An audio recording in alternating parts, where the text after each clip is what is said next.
There we go. Hey, it was Welcome. there we go. I'm happy now. Welcome. Happy Sunday or Lindy's Monday. So that's Monday awesome. morning. Yeah.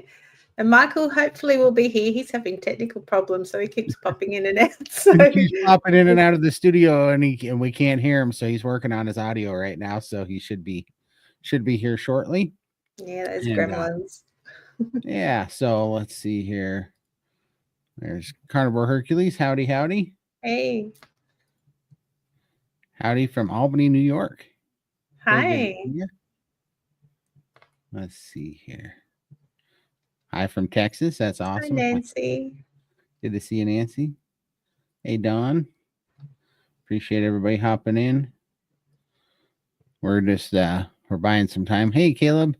Hi, Caleb. Appreciate you hopping in. Everybody go check out Caleb's channel. He's just starting to put out content. We'd love to support him. Howdy from Tennessee. That's awesome. Music City. I gotta come check that out sometime. I do love music, and I hear you guys got quite a bit. Meta. I really enjoyed Dave Mack's interview with Todd. Well, thank you so much, Dave. Dave makes everybody look good, doesn't he? Yeah, it was really nice to wake up to the interview. I was lying in bed listening to it, and then I heard the plane story. So that was a nice way to start my morning, was listening to your plane story. I had a good laugh. That was a redacted for all audiences version, but the clean version. But no, it's still good. I still had a good giggle. Yeah. Yeah. Howdy. Gen X Carnival. Hi, Gen X. Won't be here long. Got a friend wanting to hang out soon. I see how we rate, Caleb. I see how we rate. Well, you enjoy yourself. For sure. You have a good day, man. Yeah. Hi, Thomas. How are you? Thomas. Thomas has got a channel too. If you want to go and subscribe to him.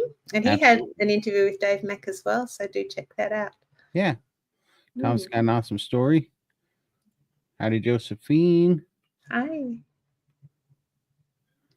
Hey, Damon. How's it going? Appreciate you hopping in. Hey. All right. Let's see here. All right. We're buying some time letting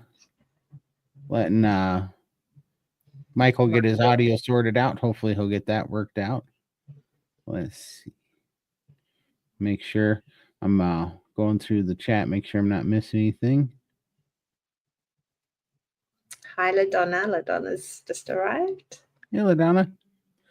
All right. Well, Lindy's got some exciting stuff going on here this week, huh, Lindy? Yeah, it's a busy week. Yeah, it's been a busy few weeks. But yeah, I'm scheduled for my skin surgery on Thursday. So that'll looking forward to that. Yeah, so what are you down? You're down to 3 days? Yeah, it's Monday here, so Thursday morning, or Thursday afternoon. So apparently he's got 2 procedures before that, simple ones. I'm obviously the difficult one in the afternoon. So yeah, it should be fun. That's awesome. And then, so what's the procedure time? How long will you be in the hospital, and how long? No idea. I was supposed to have a consult with him in November, but I was sick one day and couldn't make it. Then the next appointment he had to cancel, and it never got rescheduled. So when I spoke to them last week, they're like, "Oh, we'll try and get you in on Tuesday for a telecall, which is tomorrow." So I haven't heard anything yet. So I'm hoping to have it tomorrow. Otherwise, I'll just be rocking up to hospital at 3 p.m. and I find out then. So no idea. But I guess it's hard to tell. I mean, I don't know if he's done as many people my size, like with that much skin. I have no idea. So it's probably going to be winging it the whole time. I'll be like the guinea pig. Yeah. But whatever it is, like I don't care. I'll be knocked out. So I just look forward to waking up. And I don't care if I need the drugs for the pain. I'm happy with that. And just I aim to recover very quickly. And I think I can. I've always bounced back quickly. So I'm not worried. I know it's going to be painful, but I just look ahead. A couple of months, I'll be a new person. So For sure. Well, here's a question for you in regards to that. No, it's not the 360. It's just the I don't know what they call it. I've got all my documents on my other computer, but just the front of my stomach is coming off. So it's about 22 pounds just in the stomach of skin. Yeah. This is the first of hopefully, if everything works out, a few of these that'll end up getting rid of all of it. So that's incredible. This is going to be awesome. Are you getting excited yet, or nervous, or a little both? I haven't had time to think about it too much, and which is probably a good thing. I'm just keeping busy, and I'll deal with it at the time.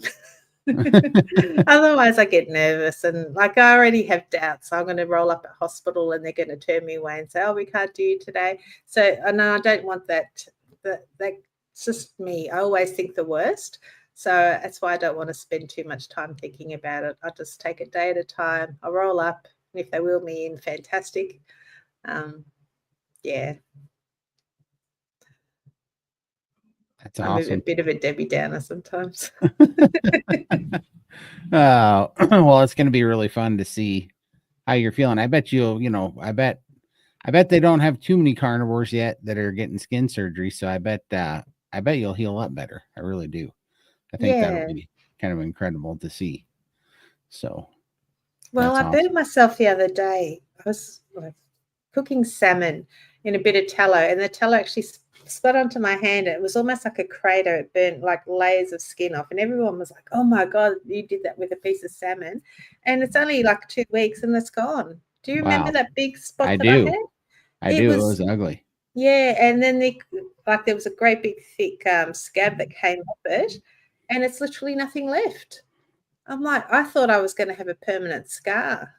Wow. That's only a couple of weeks. That's good carnivore skin. But the whole family was like, "Oh my God, salmon did that. You're gonna be scarred for life." And it's literally almost gone, just a little bit red now, but for sure. Yeah, it was pretty bad. So I'm very confident it's gonna go well, and I'll have minimal scarring. That's awesome.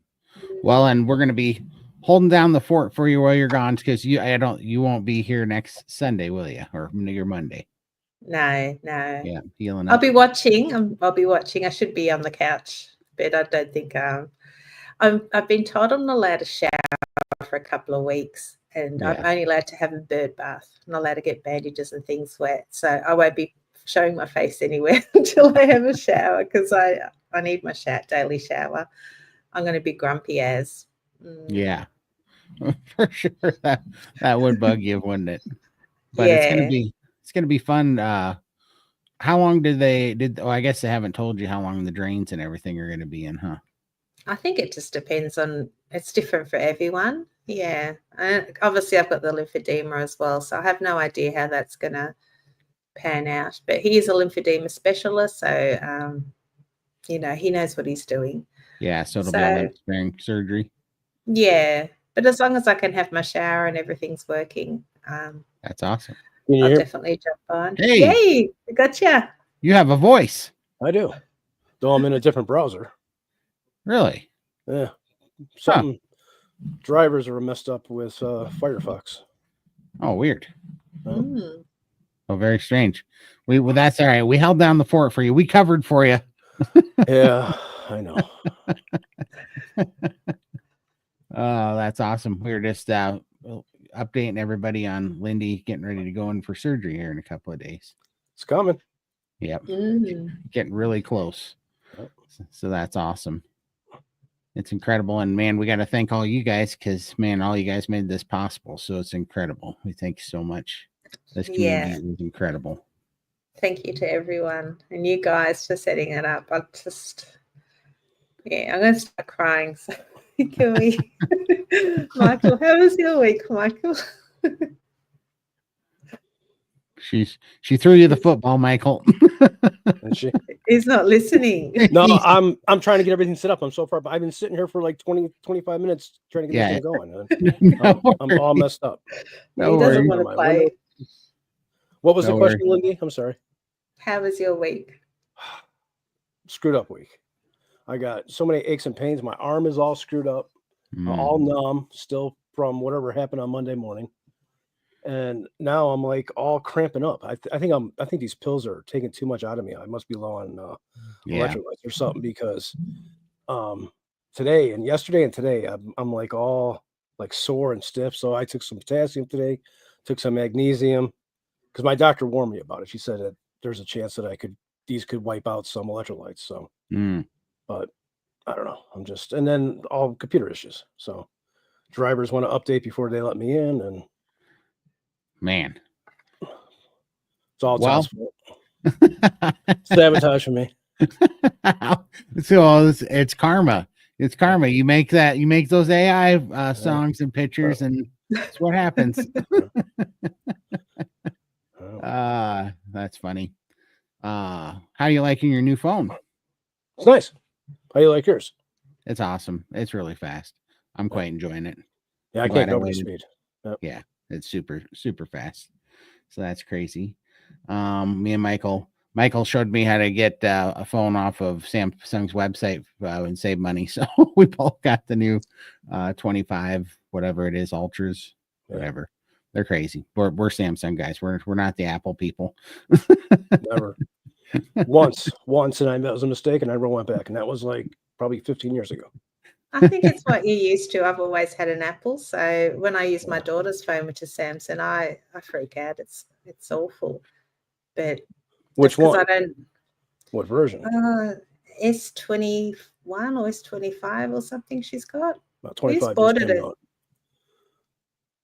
Oh, it's crap. Whatever it is, it's really slow, and she's blind. Says the Apple person. No. She can't see anything, so she has to talk to it, and it doesn't understand her. She says, "Ring Mum," and it rings Ben, and she's not. She speaks. She's really very eloquent with the way she speaks, but just does not understand anything. And the other day, I rang her, and she was crying. She's like, "I've been trying to ring you all morning, and I can't ring you because the bloody phone won't ring Mum." We've set it to ring Mum, ring Lindy, so she's got all these different ways of calling me, and it would ring everybody but. So she was stuck at home and not be able to call me because it won't understand her. So then we play on my phone. I ring someone on mine, and it picks it up straight away. Never any issues. So I need to get her an Apple now. So I'm saving up for her to get a new phone, and we only just purchased that one. But find out what you let me after the show. Find out what model number it is, and I'll do some research. No worries. Yeah, I don't know. I've this one I've enjoyed using the AI and the speak to text feature, and it doesn't skip a beat on the voice recognition. It's pretty crazy. Just censors your swearing. It does a little bleepity bleep. I did have about a 45-minute argument with AI on my phone. So I was trying to uncensor my phone. My phone's a communist. we had it out. It's a terrorist. It was pretty funny. But well, yeah, that's awesome. See, Cranky, the book Change Your Diet, Change Your Mind. Yeah, that was a good book. I quite enjoyed that. So yeah, Dr. Georgia Eve. Yeah, we got to get her on here someday. We have a lot of plans. Everyone's been too busy to do anything. But we'll fix that this year. Yeah. All right. So what are we going to do, Michael? How are we going to hold this place down when Lindy's in the hospital? We'll figure something out. I'm going to have to talk to Michael now. Do you understand how tough that's going to be? He's just going to throw funny picture and AI song up after funny picture and AI song. Well, you could always make an AI Lindy and replace me altogether. Then I won't have a home to come back to. You won't do that, will you, Michael? If anybody is going to, it's going to be Todd that's going. There's just going to be a talking cowboy hat on my side of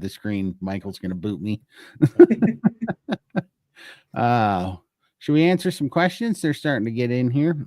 Yeah. What Caleb are your said- favorite carnivore foods? Oh, I mean, I guess I'm just bland, but my favorite carnivore food is ribeye. Well, specifically smoked prime rib roast with the Traeger. I love that. I can't get enough of that. How about you? I don't know. I'm actually going off food, to be honest. It's not a big thing anymore. Like, I struggle to eat steak. I'm currently going through one of those, I can't keep anything down phases. So nothing is appealing to me right now. But yeah, and even eggs. I'm starting to burp my eggs, which is really weird. So that's even becoming an issue. So I'm not eating terribly much at the moment. So I've probably been, I guess when I can eat, I do like my steak. I just have Scotch fillet. I did buy a prime rib a ribeye the other day, and we smoked it, and I took 2 bites and it got stuck. So it's in the slow cooker right now. So I'm going to try and get it down that way. Yeah, so I don't know. How about you, Michael? Me, I'm a simple guy. I stick with my burgers and my chuck roast. That's it. Yeah. Simple. Yeah, burgers are good too. Or if I make my carnivore chili or something like that. That would be nice. I'd love to try that. Yeah, burgers are pretty good. I love making The like jalapeno brisket. ones. Yeah, brisket burgers with bacon ground in, and then jalapenos. Man, those are good. Pickled jalapenos. Yeah. Howdy. Let's see here. Hi, Crystal. There we go. Ashley has a question for you, Lindy. Oh, absolutely loving the smoker. It's the best thing we've bought, apart from the air fryer, which we use every day. The smoker we have going every week. So we did do the ribeyes. It's just, unfortunately, my sister's not eating the meat very well at the moment, but the smoker's unreal. My husband's loving it as well. So yeah, it's fantastic. It is awesome. She's like at least 50% American now. We've got her hooked on smoking meats. Yeah. What I do love doing is a lamb, like a lamb roast in the smoker, and then I shave it and put it in the dehydrator and make jerky. And having that smoked jerky, that is actually really nice. That's probably my favorite because I can eat that and just with a bit of tallow or a bit of butter just to get it down. And that's going down pretty well. And I do love it. And Bella loved it too. She doesn't normally like lamb, but she liked Aussie lamb. So, yeah, that'd be my favorite. That's awesome. Let's see. What can I say to my doctor when he says that I must eat fiber on the carnivore way of eating? I just say, no worries, and then just leave and not eat it. Best way to be. I don't bother. Yeah, I don't bother fighting with the doctors anymore. They're not going to listen, and they think that they've got better things to say, and yeah, they just sabotage you and try and get things into your head. But if you feel good without it, then don't eat it. Well, and Kent Carnivore has pretty much proven that on his channel. I mean, he hasn't he doesn't have a colon, and he proves what your gut does with no fiber, and that it's way better. That fiber just sits there and ferments, turns into gas. I mean, it's ridiculous. Plus, I mean, I don't, Lindy's been carnivore for 3 years. I've been carnivore for 2 years. I haven't had any fiber. There's no problems. Absolutely zero, for sure. No. And either pretend like I have plenty of fiber, eat fiber all the time, fiber's great, or you just ignore them, or I don't know, or just fire them. Yeah. And if the doctor asks me what I'm eating, I just say I'm eating keto, and they seem to be happy with that. But they don't care. It's just when you say you're carnivore, then everything's wrong about you, and they want to try and educate you. So just say you're keto. That means you're getting fruit and veg in their eyes. But when you go home, just stick to your carnivore. For sure. My lap band, I still have it. I haven't decided whether I'm going to have it taken out because I didn't go back to the doctor. I'm still waiting for that appointment. I will talk to him about it and see whether it's an option. But I don't know. I kind of feel like better the devil you know, and I'm a little bit scared to have it taken out just in case they do any damage if there's scar tissue there. So yeah, I don't know. Let's see. Question. Today I had a memory incident. I left home to go to the store, but couldn't remember where I was going or how to get there. She's scared that the diet is caused this. Any truth in that idea? You know, not that I've seen. I think you should definitely get it checked out. But have you been checking any of your blood sugar levels? Because one of the things that happens on carnivore that can take a little while to balance out and regulate is your blood sugar levels. Like we tend to run low on blood sugar. Like when I was using a continuous glucose monitor, the alarm was going off all the time because my blood sugar was low. Now, carnivores always have fairly notoriously low blood sugar that can mess with your mind. But I'm just wondering, you know, if like when my mom was first going through this, she was a little bit hypoglycemic and she would have to have some cheese when she was starting to have a low blood sugar attack that was messing with her head. She would have that because at first, until your body gets kind of used to it, and it can take a few months for everything to regulate. It could take even, like 6 months for your body to regulate sometimes, because mom was still having those problems 4 months in, and she would just use cheese. And then finally she got away from that, if that's what it was. But I'm just wondering if, Damon, if you know if it was a low blood sugar event, or if it was something else, like maybe electrolyte related or something like that. There are a few things to look at there. Have you guys ever heard or experienced any of that? When I get stressed out, I feel really overwhelmed. Sometimes I do silly things like putting things in the fridge that belong in the cupboard and then I'm like, who did that? So I just don't know whether it could be like a stress thing. Yeah. I get a bit absent-minded. Yeah, that is interesting. We'll have to, in the open chat, we'll have to ask around too and see. But yeah, I haven't, I've had brain fog issues when my blood sugar was low, especially if I was fasting, that were pretty extreme. But I've never forgot how to get someplace. That's one that's pretty strong. So you definitely want to check that out. And there's all sorts of damages we did to ourselves, in our old life that are still there, that are, can be having troubles as we're healing up here, just like my kidney stones and stuff that I passed. That's old damage that was healing up. So yeah, be interesting to get that checked out and see what they say, though.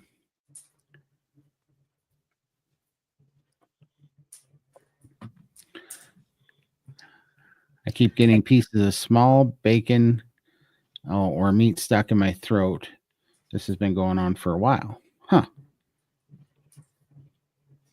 Well, I don't know. That might be a better question for Dr. Phil or one of the doctors at some point. Maybe come and ask that question on our live. The only reason why, and I'm not here to want to cause any panic or alarm with anybody, but my mom has that problem, but it's because she's got Parkinson's and it affects her throat muscles. And so I wonder if there's something affecting your throat muscles that's keeping you from swallowing fully or something. That's kind of interesting. But I would definitely ask that question to one of the doctors and maybe put it in our Friday. Are we doing next Sunday we're doing the one with Bella, aren't we? We moved it to Sunday because she's on that cruise. Yeah, so she'll be on the 700 show. Yeah. So so next Sunday's show, come and ask that question, because I think Dr. Phil will be on, and Dr. Phil could probably let you know if there's something to watch out for there as well. Yeah. Yeah.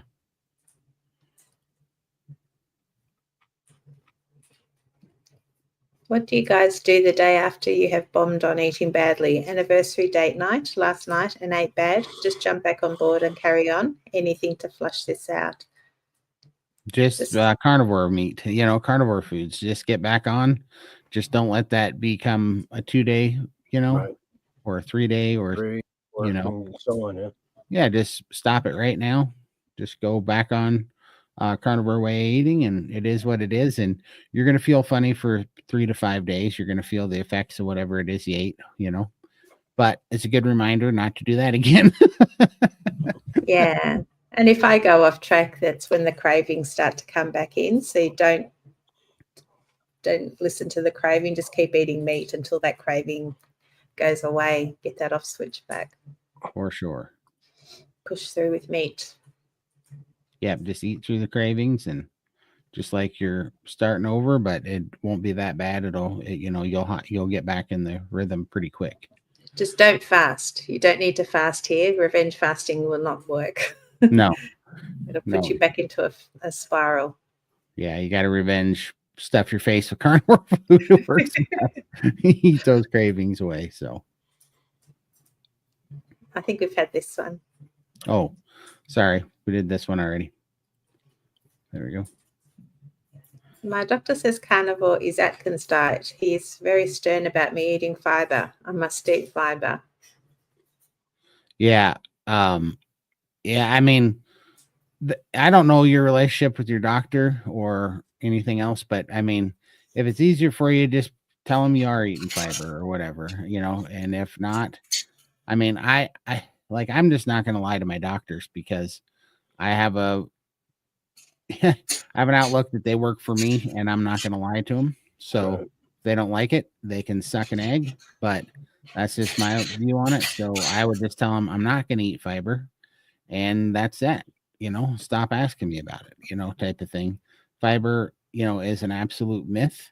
There's so many carnivores that have been doing this for years and years and years that are not having any issues with it. And Kent Carnivore, I think, is one of the most convincing cases, because everything that he eats goes in a colostomy bag, and he gets to see the outcome of everything he eats. And when he eats meat, it just comes out as liquid, and it's fully absorbed and utilized by his body. It's the vegetables and the fiber that cause him all the trouble, that don't digest, that ferment, that cause all this buildup and gassy stuff in his colostomy bag. And he's like, it's completely and totally obvious to me that we do not need fiber, and it is the meat especially the ruminant animal meat, that is most absorbed by our body. And it is our natural nutrients that we're supposed to have, and our bodies, you know, break it down and absorb it really well and efficiently. And you don't need fiber, you know. Fiber is a complete nonsense myth, you know, and I feel like your doctor's, you know, stuck into, you know, I don't know, 1970 or something, you know, if he doesn't know that by now, you know.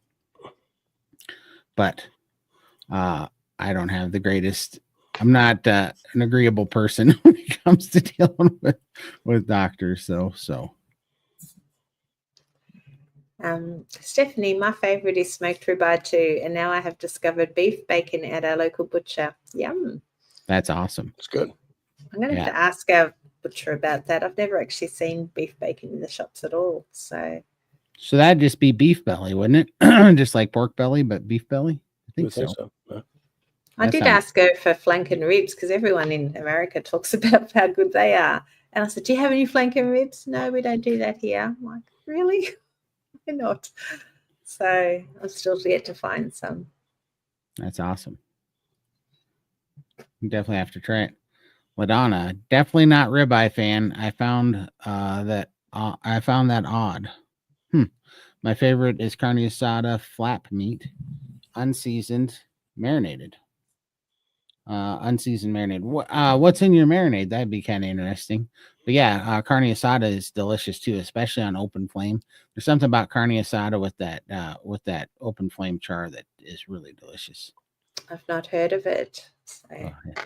It's good stuff. I'm a terrible carnivore. I just grab whatever's on the shelf and in the air fryer.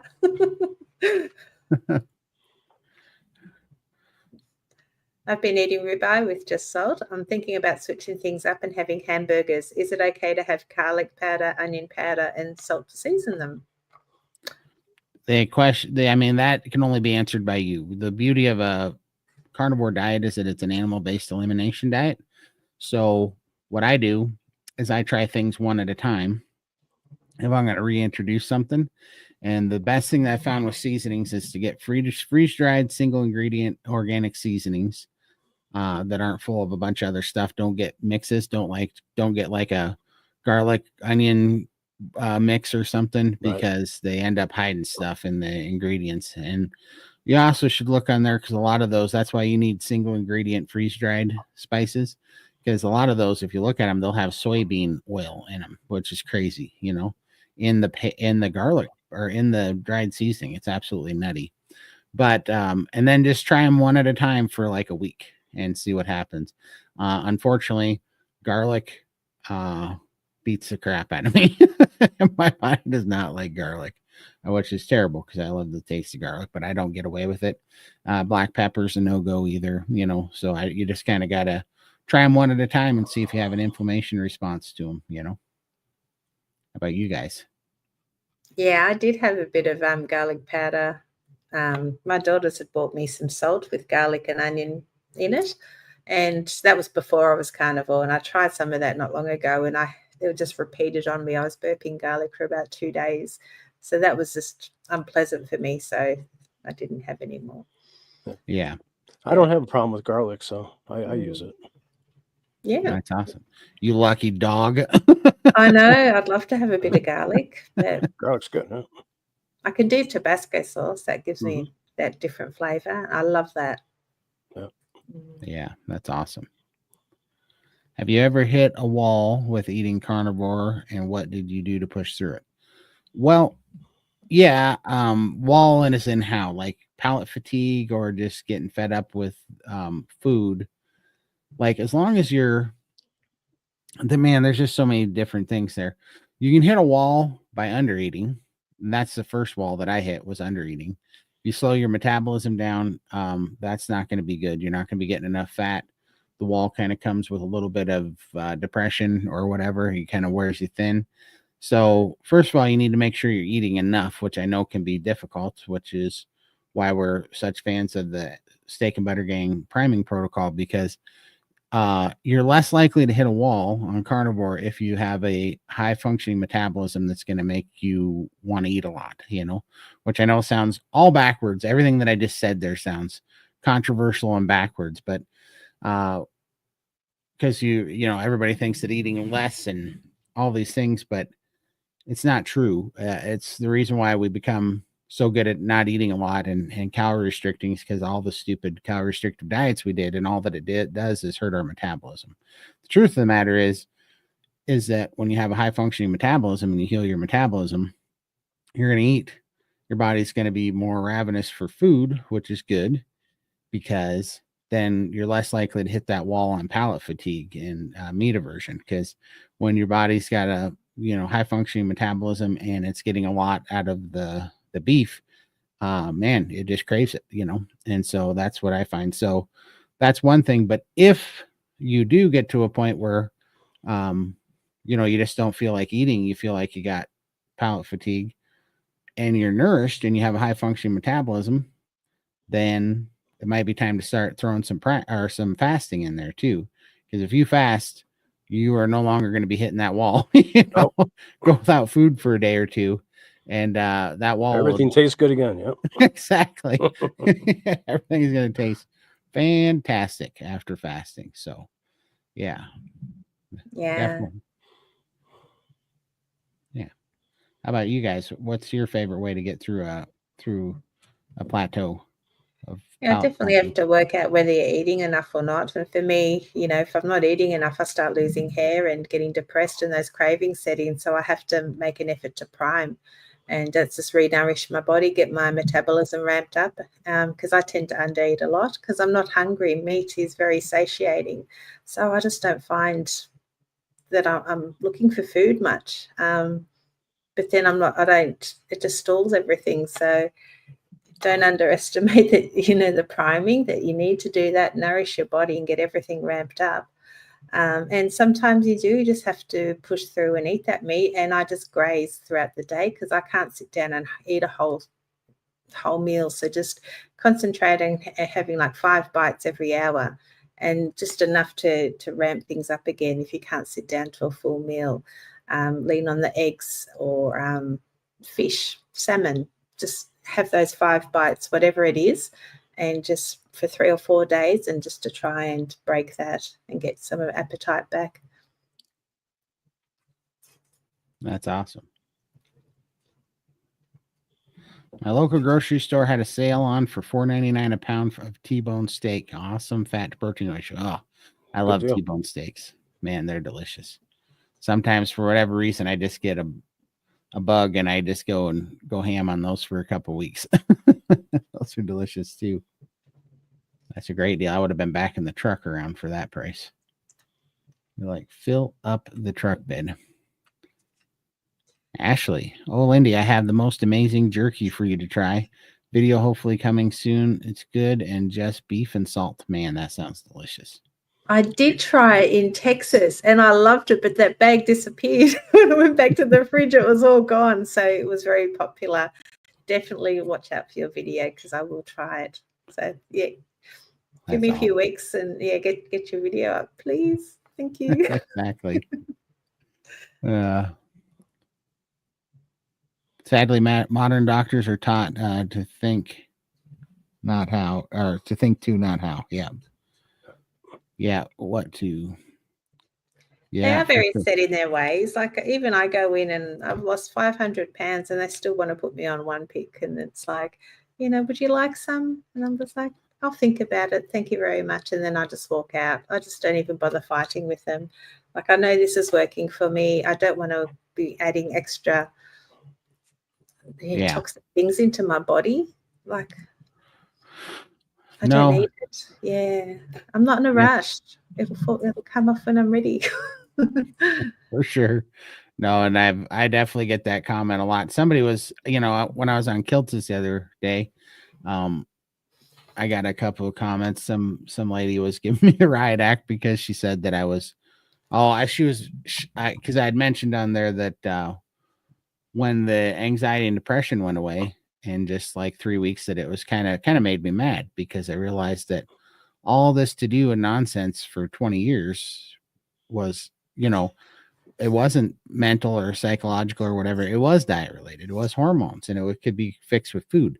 And so I said, I was happy that it was gone, but also kind of made me mad because I'm like, how many people like this are, suffering? And like I said, we've had, 4 people now commit suicide, in our circle here in the last like 2 years. And a couple of them were on the antidepressant medication. And one of them was on medication that caused stomach problems, and that's what was making me mad. I think about all that stuff going, if we weren't trying to play games with the information of to try to keep people from eating meat and fat and demonizing it because it's not the product that they want to push for whatever reason, right? Big food and big pharma have their agendas, right? And they're pushing it. And this is, when you see that it can go away and we see how many of this has happened for so many people, that's what kind of makes you mad because there's a lot of unneeded suffering. But anyhow, I got this gal was chewing me out in the comments. She goes, I think it's just terrible that you would be angry when you found relief. You should be grateful. And it's like, no, that's not good enough. Like, I understand. I wasn't blaming it all on the doctors, but I am blaming it on the medical system. Like, our medical system is broke. Our system of indoctrination, just like Kurt here is saying, that they're taught what to think and not how to think. That's not good enough excuse anymore. Like, there's enough information out there that my point is, I'm just a dumb electrician from Montana and I figured it out. And you're telling me that the medical community that's out there going to school for 6 years, we shouldn't have any expectation for those people to use critical thinking and come to the right conclusion, and honor the oath of, first do no harm.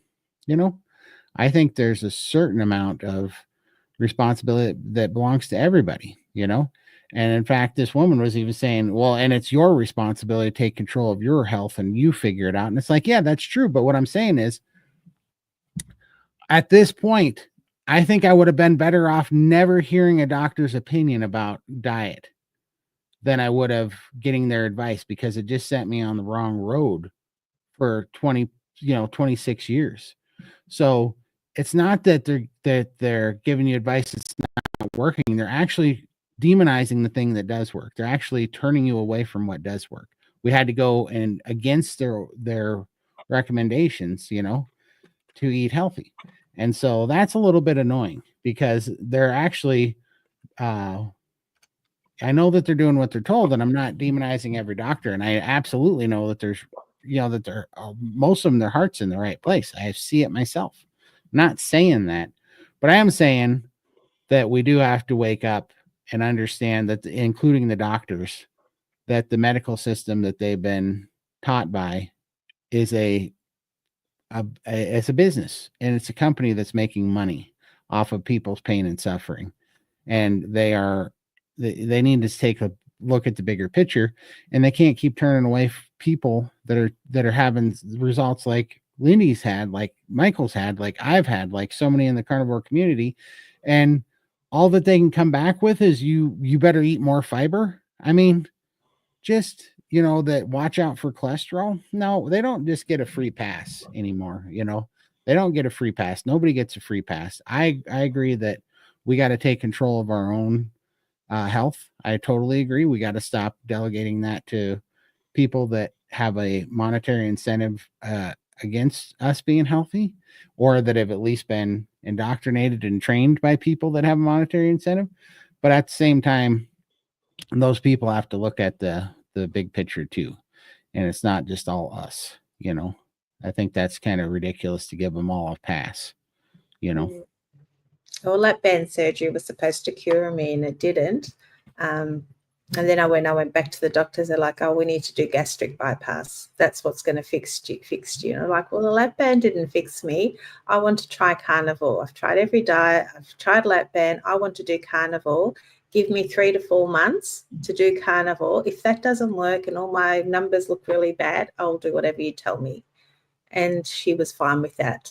She didn't like it, but I told her, I want 3 or 4 months. You can monitor my progress, but I've been doing my research. I want to give this a try. And when I went back, I'd lost a heap of weight and all my numbers were looking really good. And she just turned around and said, "Okay, we'll continue doing what you're doing. It's all looking good," and set me on my way. So, but they still do ask me, do I want Ozempic? And I'm like, no, I'm in no hurry. This is working for me. Carnivore has actually changed it's a lifestyle. It's changed the way that I'm eating. I'm not craving the foods anymore. I just, I can't have variety in my life. I need to keep it simple. Just eat meat. I know what I'm grabbing. It's in the fridge. Take it. I don't have to worry about, colors on my plate and cooking for 50 different pots. Just frozen steak, air fryer, eat it, forget. That simplicity is what's cured me.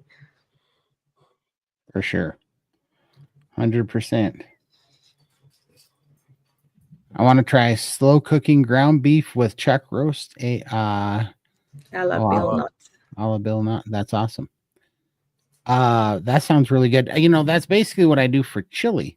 Is I take brisket and I cut it into little chunks, and then I use ground beef, and I finally chop it up and mince it as like a thickener, to make kind of a sauce out of it. So that does sound delicious. So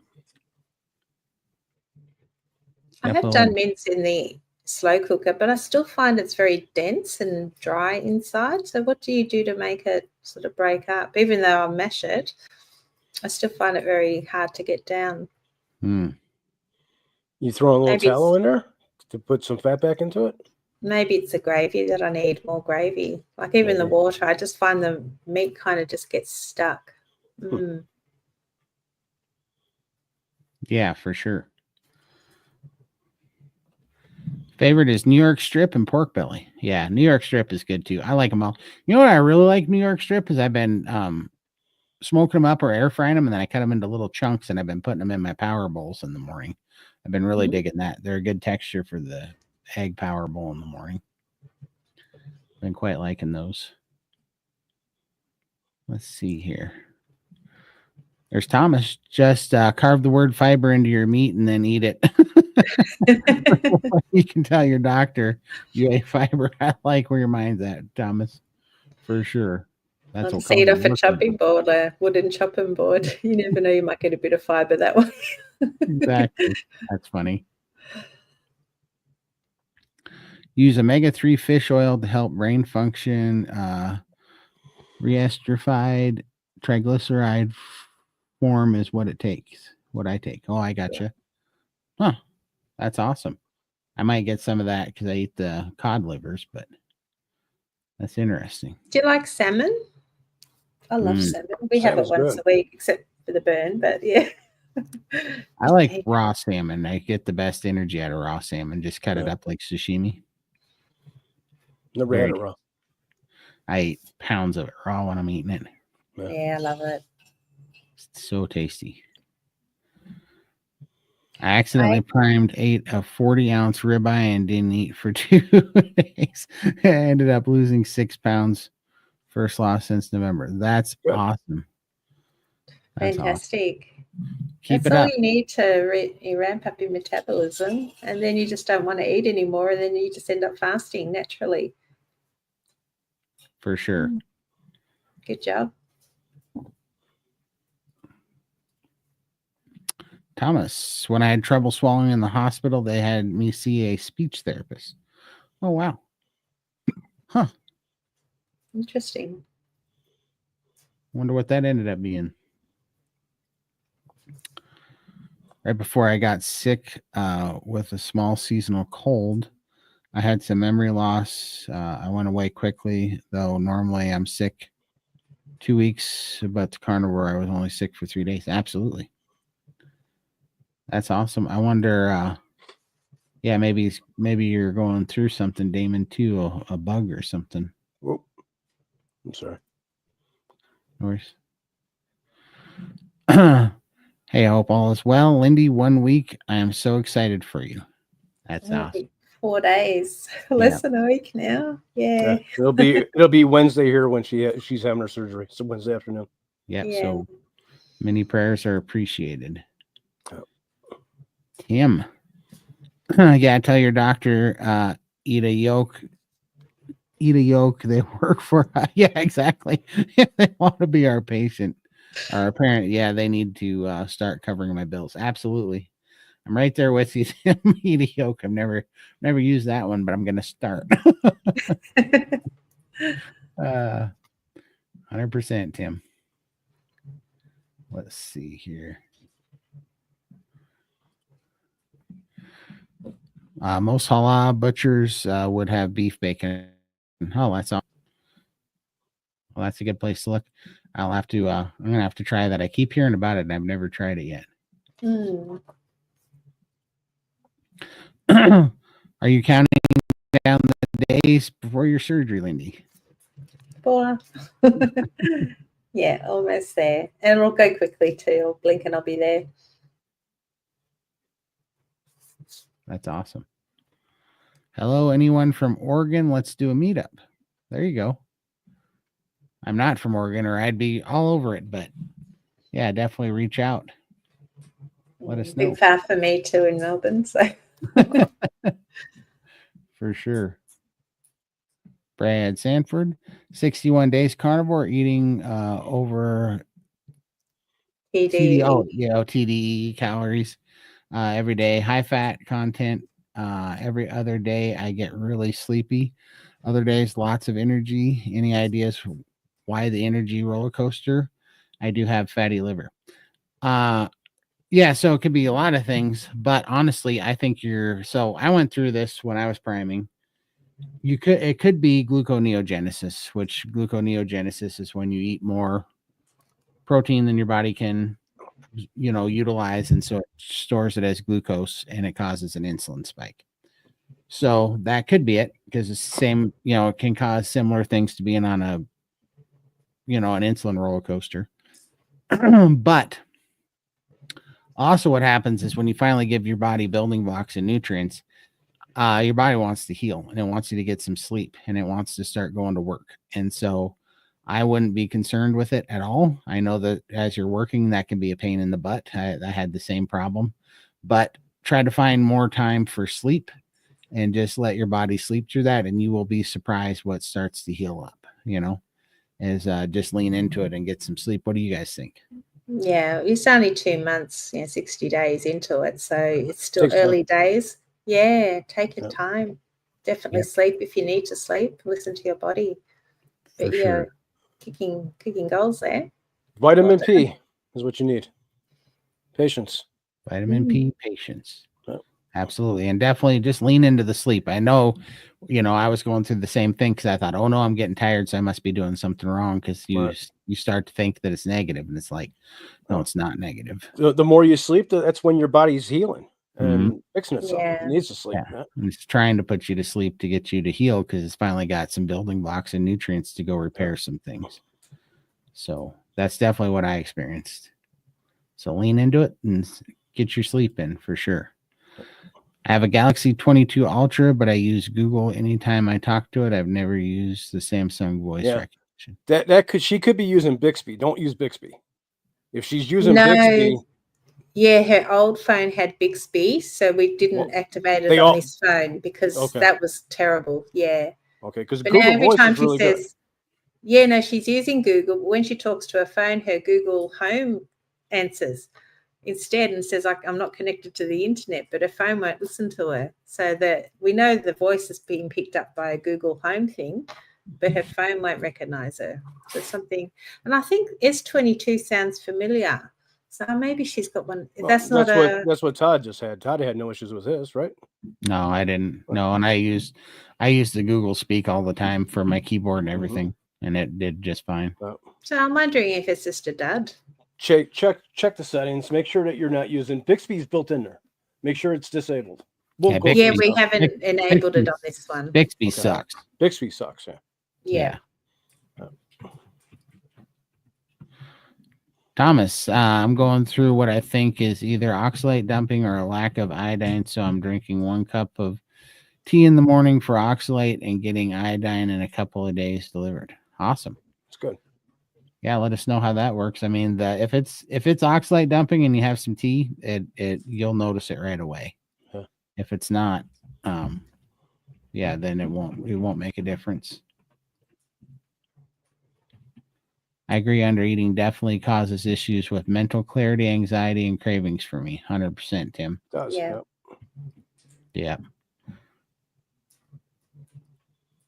Let's see. I feel sad. My kids are depression, anxiety, and bad health issues, and I think I was the same. And I am so much better. Still have better still there, but it's not all the way every day. Hope I can show, and they might try. Absolutely, for sure. Yeah, just be the example and just heal up.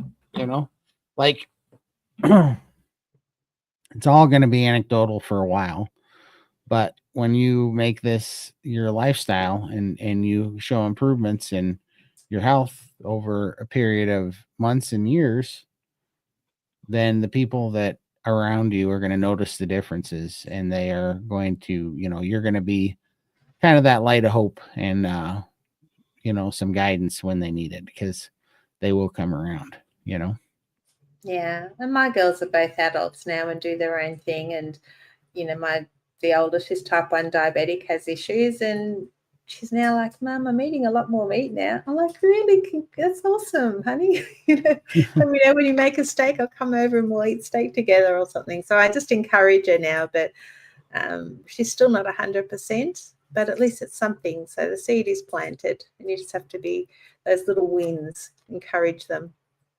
For sure. They'll come round. Yeah, definitely. And, also, you're watching this content, and, that stuff's going to leak out in the house. They're going to hear it, overhear things. You don't even have to tell them. You can just leave stuff running, and it'll plant seeds for sure. Let's see. Question. Do you support RFK to be the next HHS nominee for President Trump? He advocates making America healthy again. Just about 1,050%. Yes, I do. I am a huge fan of it. So no, I cannot wait. This is all going in a great direction. I won't get too political, but I quite enjoyed the circus that was the Congress hearings, trying to give him a hard time, and they are just all So bought and paid for. You just go look at who those people get donations from that were fighting it, and it was incredible. Dave Mack even made a video on that and got lambasted, but he showed, he even nothing political. He just said, go look at who their donors are, all the people that are fighting RFK, and it's all the money came from big food and big pharma, all of it. Everybody that was attacking him had gotten massive donations from big food and big pharma. So it's pretty incredible. Lisa Rich, I agree with you, Todd. Doctors need to do research instead of misleading people. It makes me angry too, for sure. And it's like, I get the knee-jerk reaction from people that think that we're gonna trying to put all this on the doctors. I'm not trying to put all this on the doctors, but they share as much of this as anybody, because they all have it. Just as I have the same responsibility to find the truth, so do they. And then they can stop misleading people, and they have to be able to stand up and stand against the bad science. They have to be able to understand what we're all learning, that epidemiology is bought and paid for, that there are powers that be that are pushing narratives that is not necessarily the best for the people, and they're selling a product, and their product is managing symptoms and not healing anything. And so we all have to be aware of that. And I don't absolve anybody for that just because they drank the Kool-Aid. It's like, at some point you gotta get red pilled. There's so much information out there. I mean, especially right now, it is absolutely crazy to me that I can sit here and talk to my phone and get pretty much the answer, real answers within, yeah. and yeah, it's not playing ignorant is not going to be a good defense anymore. Not in this day and age. Not by any means. If I eat 1.5 pounds of 80/20 ground beef per day, can I add butter to it, or is that too much fat? So your body is built with a great barometer of too much fat, which means you will get disaster pants if you have too much fat. So you don't have to worry about eating too much fat. If it's a question, then you're not eating too much fat. You'll know for sure when you're eating too much fat. It will not be hard to distinguish. But no, I think that's perfectly fine to add butter to that. Just try not to do it rendered, or else you could also have a little bit of digestive problems. Yeah, until your body gets used to it. Yeah. Yeah, but no, that's not. Because the problem is, if I eat 1.5 pounds of 80/20 ground beef per day, well, unless you're drinking all the grease from the bottom of the pan, you're cooking off most of the fat anyways, and it might soak up some of it. That's why when I'm really fat conscious, or I'm really wanting fat, I take and grind up a bunch of beef, and I'll cook it 7 pounds at a time. I add a bunch of tallow to it, and then I spread it out in like a cookie sheet. Mm-hmm. So it's about 1 inch thick, and I let it get to room temperature, and that fat will solidify and thicken up, and then you can actually eat it, and that's how I get a bunch in. And it does really good. Very satiating, fills you up, feel really good, lots of energy. It's like a big carnivore bar, isn't it? It is. Exactly. Tasty. Yep. Doug Warren, been under 400 pounds for 3 weeks now. The longest I have remained under 400 pounds. Congratulations, Doug. Isn't that awesome? Yay, awesome. Well, it is a milestone to see the scale start with a 3 again, isn't it? You're like, holy crap. I was 23 or 24 the last time I seen the scale have a 3 on it. And so I'm getting close back down to 5. I'm down 45 pounds in the last 8-9 days. That's with awesome. all this fluid coming off me. Yeah. So I'm getting real close getting back down into those 4s. I can't wait. That's awesome. That's awesome, Michael. Yeah, you have so much lymphedema problems. I can't imagine. I know how much that fluid can just. It's painful. Fills back up, man. Yeah. But hey, Doug, that's awesome that you've been down. And the best thing is when you break that big number and you stay below it. It's when you creep back over that sucks. So it's a good job that you're staying below 4. It's awesome. Yeah, that's awesome, man. Yep. Hi, gang. Just wanted to update you. 18 days post heart attack, feeling great. Just a little extra sleepy, heart mending. That's awesome. I mean, all the fatty meats. Oh, we're so happy to hear you're doing good, That's good. Hannah. Yeah. That's awesome. Very good. Yeah, so happy you're doing better. Yeah. I love you listening to your body. Yeah, sleep as much as you need. This is your time to heal and just, Well, especially after something like that. Yeah, you really need to Yeah. sleep. Let your body rest and Yeah. heal. That's what it wants to do. Yeah. For sure. Yep. Well, that's incredible. Definitely keep us updated. We're definitely praying for you. Yeah, we are. Yep. Y'all coffee drinkers. I am. Yep, I'm back on the coffee. One a day. You guys are back on the juice. I did have a coffee. I've had 2 coffees now in the last couple months because there was the oxalate thing. And then Alyssa was like, coffee doesn't help with oxalate dumping. I was like, oh no. But I've had 2. And man, it messed with my sleep. And so I was like, well, I'm just going to keep that out from now on. So I did go off for about 8 months, didn't have coffee, and I didn't feel any difference. Right. I added it back, and I just enjoy having that morning coffee. Same with me. Yeah. So, but other people, they do feel a difference. Yeah. So, I'm one of those to your guys. body. I am a crackhead on coffee. When I have coffee, Are you? I am. He calls me up and he wouldn't shut up. We talked for like 4 hours straight. Oh yeah, and I already talked too much, so it's terrible. Yeah. But if I get to the point where I need 2 or 3 or 4 through the day, then I know I have a problem. But I'm happy just to have my one in the day and then I stop. And if I know I'm going out with my girls and we're going out for the coffee through the day, I won't have the morning coffee. I'll wait till I go out with the girls. So I just stick to the one. Yeah. I usually have my 2 in the morning and then I switch to tea, peppermint tea. Wow. I've been having terrible acid reflux nearly every night for the past week or so. It was so bad one night I felt I was going to choke to death. Oh, are you having pork? Because I find pork and bacon give me reflux. Yeah, I wonder that too. Grey Wolf, can you? I mean, have you had any dietary changes lately? Like, it's weird, but sometimes even something that you've been eating, they'll change the ingredients on you and they'll put something in it, that can cause it to go haywire, or you could start hitting this, something like pork. It is rendered pork fat definitely gets me the most stomach trouble for sure. Yeah. And my husband suffers a lot from reflux. If he has dinner too late and goes to bed with a full stomach, he's up all night.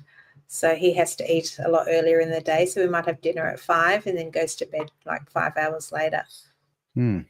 So maybe just prioritize your heavier meals at the start of the day and just have something light, just some eggs or something at dinner.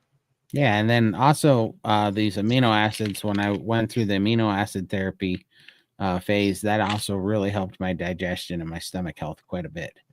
So maybe try adding some amino acids in for a short period of time and see if that doesn't fix it too. Someone mentioned earlier about using tea when they were experiencing oxalate dumping. Does that just put a pause on it or prolong the process? Is it better to just get it over with? So I was of the mindset that it was better to just get it over with until I went through a really bad oxalate dump. And then I had to tap out, and I had some green tea, and it definitely fixed it. One of the things that I had was going on was this terrible pain that was going from my elbow down my hand, and it was pulsing, and I was bleeding from the navel. I was breaking out everywhere.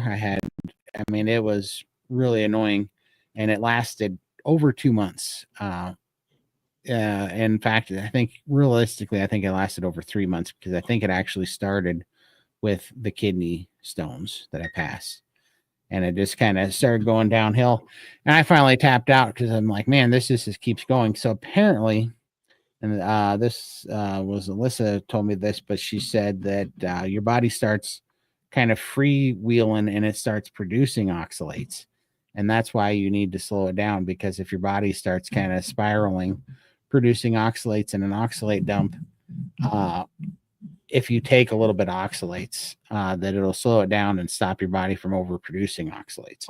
So it's not like you're just getting rid of the oxalates that are stored just in your fat or whatever. It's also your body can kind of freewheel and start creating producing too many oxalates and causing an issue. So I guess that's what that's supposed to do. I do know within 20 minutes that pain in my hand, from my elbow down to my hand went away. And it did help me know that it was oxalates. And she said green tea was a good source. It's like the lowest inflammatory thing you can have that has oxalates in it. So that's what she recommends is the green tea. So take that for what it's worth. I've gone through 2 oxalate dumps. The first one I just kind of wrote it out and it wasn't that big a deal. This one was terrible. So I was happy to have the green tea and slow it down a bit. All right. I've heard some people recommend iodine, and a lot of them put it in their coffee. Currently, I am just drinking water. How do people take their iodine drops? Just add it to water. That's what I do. I add it to my water, and when I'm dry fasting, I just put it in my mouth, and that's my least favorite way to do it. But that's how I take mine. Yeah. Yeah. I put a little water in the back of my throat, and I just put my head back and then drop it in there and swallow. Oh. I just pop a few drops on my steak. I don't taste it at all then. Yeah, I do that too sometimes on my eggs. So. Yeah. It just hides it. Hi, honey. Keep your eyes on the road there, Scott. For sure. Exactly. This is a big one. 10 months energy drink free. Congratulations. That is a big one. Man, those things are addictive. Yeah, they are. Yeah. Let's see.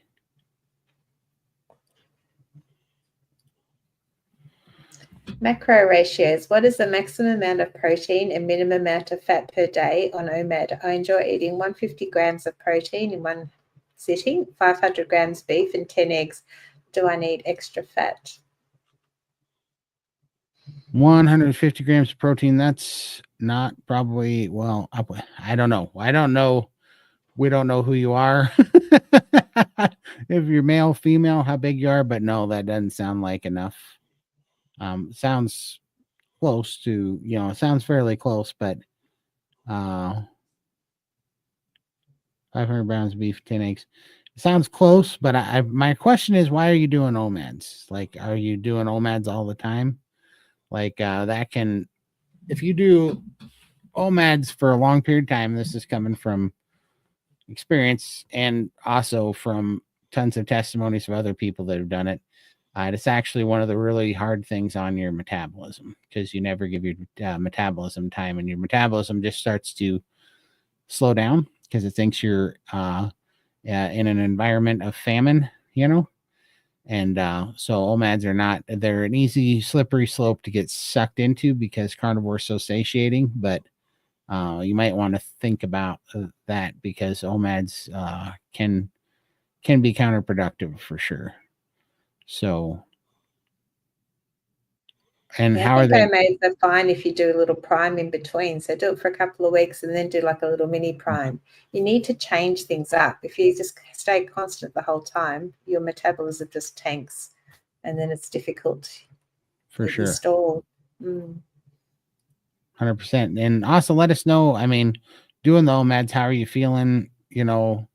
Have you had any problems, plateaus? Have you stalled out at all? Are you getting tired? Yeah. I was pulling it up too, Lindy. No, sorry. It's okay. So what's that? 90 kilograms, that's about 200 pounds, isn't it? Yes, 23-year-old. Oh, you need, for 150, I would eat more. Are you? Yeah, I mean, you don't have, because 90 kilograms is about 200 pounds, isn't it? Yeah. Have a look for Butter Club. It's Bella's group for young, I think under 35s.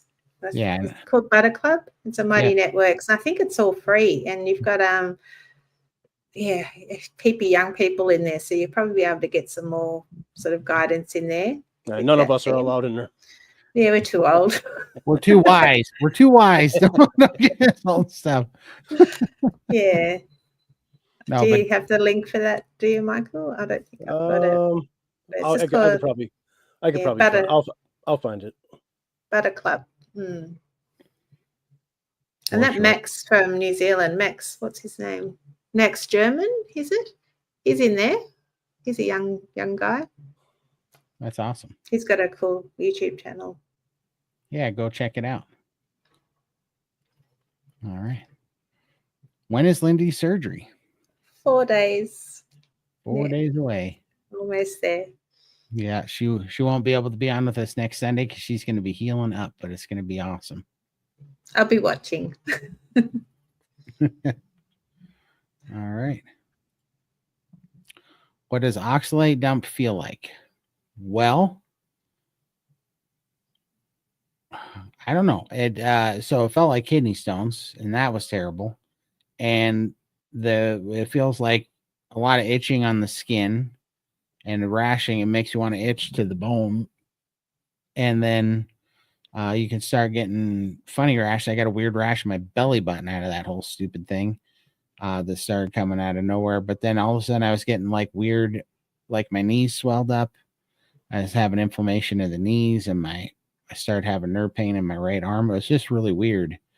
And I wasn't even sure what it was. I didn't know that it was all oxalate, but that was another reason to test it with green tea, because if it goes away or if you get symptom relief rather quickly, then that's also confirmation that it's probably oxalate dumping. So also I was a little bit moody, kind of lower in energy, just wasn't feeling great, So it's kind of a pain. How about, have you had oxalate dumping, Lindy?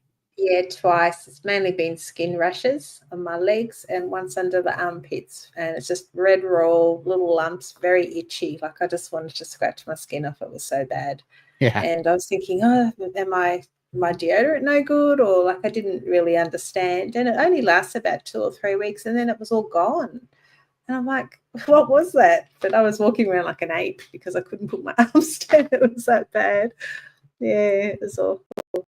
And I've had it on my legs, just on the front and backs of my legs. And that was really itchy. It was awful.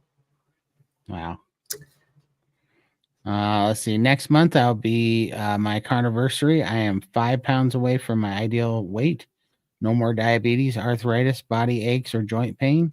No more sleepless nights. No more snoring. Congratulations. Yay. Congratulations. That's incredible. And this is, exactly what we're talking about, right? With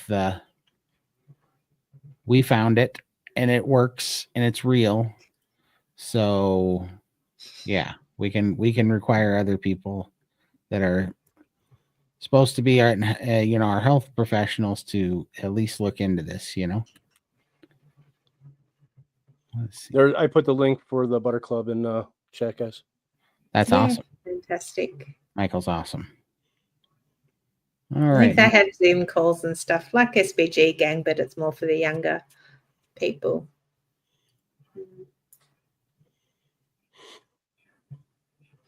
I can't believe that Michael and Lindy doesn't taste iodine when added to food. My question is, have you ever done the patch test for iodine? If so, do you think it's a good indicator? We did it online here on one of our live streams. Yep. And Todd's disappeared within minutes, and then Michael and I were still had to wash it off the back of our hands the next day. Mine will stay on for a few days because since I'm used to it now. Yeah. But as for the taste, you get used to it like anything. The first time you do it, you're really gonna taste it, but yeah, it's not that bad. You get used to it. Yeah, I don't taste it at all on my steak. Yeah, I have salt and tallow, and you just put a few drops, right? You're not. Yeah. I put a whole eyedropper in mine, so mine's pretty strong, and I'm using 5%. So okay, but you get used to it. Let's see here. There we go. Have these crazy blister sores on my fingers. Could that be oxalate dumping?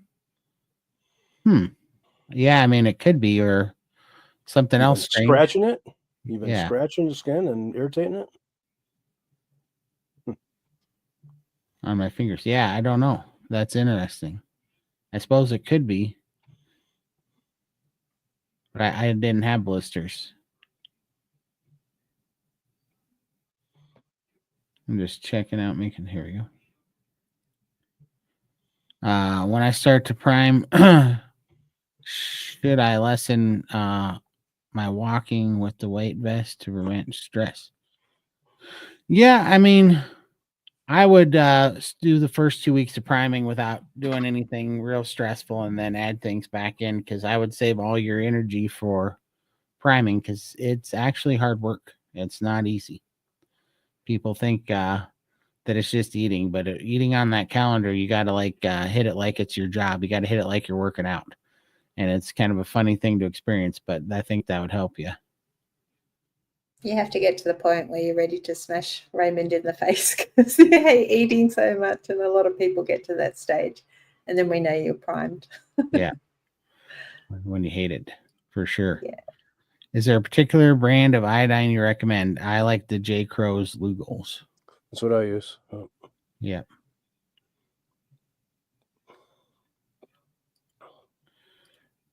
Can you please explain how you use iodine again? Why you use it?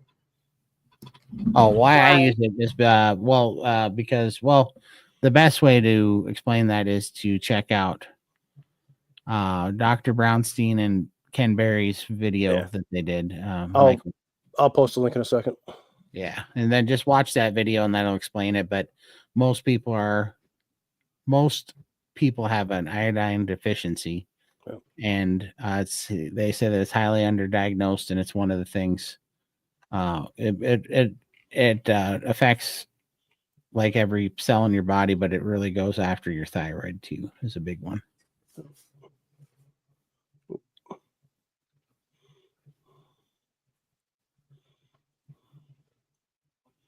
Let's see.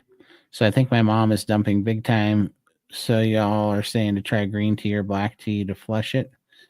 Not to flush it necessarily. It slows down the production of it, so that it's not as so you don't have to dump as much of it. It kind of slows it down. And green tea is what I've been using, and it seems to work very well. Let's see here. Yeah, just like John said, most folks do not live near the ocean or eat much seafood, are deficient in iodine. Every cell in the human body needs iodine. Yep. 100%, John. Let's see. How does the iodine skin test work? Well, and I'm going to put this out there because all the people that I talk to say that it's not super accurate, but it's something. But you just put it on your skin, and if it absorbs really quickly into your skin, and the stain goes away quickly, then it can be an example, or can show you that your body's short on iodine or deficient in iodine. Now, some people say it's not totally accurate because if you had, it's an indicator, right? It's like anything else. Yeah, but it's not a good test. The best test is just take it. Right, and see how you feel. Yeah, it's not going to hurt you if I guess there's some people, they say if you have like undiagnosed Hashimoto's or something, that it can cause issues, but I don't know. I honestly don't feel a difference when I have it, so I'm not religious with it. I'll just have it once every 2 or 3 months whenever I remember to put it in there, just pop a few drops in my steak. But I just don't feel it helps me at all. So you don't need it, but if you like, Todd has a huge difference when he has it. Well, so he's seeing in color again. Yeah. That's pretty big. That's a pretty big. I was rather deficient. I was a poster child for needing iodine for sure. Yeah. It's the basic protein to fat intake, the same number. Goal example: if your goal is 140 grams of protein, you'll need 140 grams of fat. No, I think that, what would that be? I'd have to do that math now. I think it's actually, I was eating a 2-to-1, so I was trying to eat twice as many grams of fat as I was protein. Let me get my calculator. So let's say you did 140 times 4, that'd be 560. 140 times 9 be 11. And that would only be, yeah, that's not enough. That would only be 65% fat. So that'd be 35, 65. That's 35%. This is by calorie, So when you hear people say 80-20, they're getting 80% of their calories from fat and 20% from protein, And that's when they're doing that measurement. And so that 140 and 140 would be like 65% of your calories from fat, because what you do is you just add up the calories. So protein has 4 calories per gram and fat has 9 calories per gram. And they're saying, just as a ballpark, you're trying to get somewhere between 70 and 80% of your calories from fat is what they're trying to tell you. And that's kind of a baseline to work that out with. For me, the numbers do my head in. I can't work any of this stuff out. So I just eat. If the butter or the tallow tastes good and I feel like it, I will eat it. If it doesn't, some days I just don't want it at all. So I just sort of listen to my body and use that as a gauge. I know if I overdo it, then definitely disaster plans, because I don't have a gallbladder. So I kind of can feel where my limits are now. For sure. The numbers definitely do my head in. I stress out about numbers, so I just definitely deer in headlights when we talk numbers. Yeah, and I mean, so the numbers can be handy to start for you just to get a baseline, but ultimately what you're trying to do, and this is why I recommend the priming protocol so much at SBG, because once you get nourished and your body starts to heal, you start being able to hear some honest signaling from your body, and then your body's going to tell you when you're, you do so many things. You're building a new mouth microbiome, gut microbiome. You're building a new palate. You're breaking free from, all these addictions that we had to hyperpalatable carbohydrates. We're breaking free from being addicted to dopamine hits, in our brain. And then we're also retraining our taste buds and our palates to be to be cued and be signaling for nutrition instead of for a drug hit on the sugar, like it used to be doing.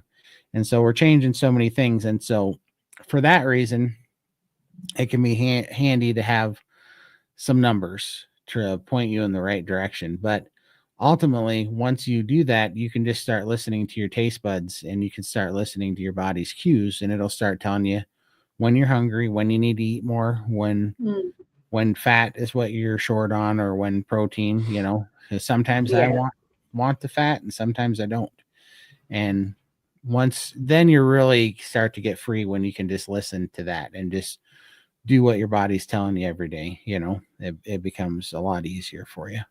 Yeah, I guess that's where I'm at now. I sort of eat in the wild, as I say, and then when I need to prime, when those little cravings come back in or I start to feel a bit moody, then I know it's time to sit down and do a prime. So it's a fabulous tool for resetting.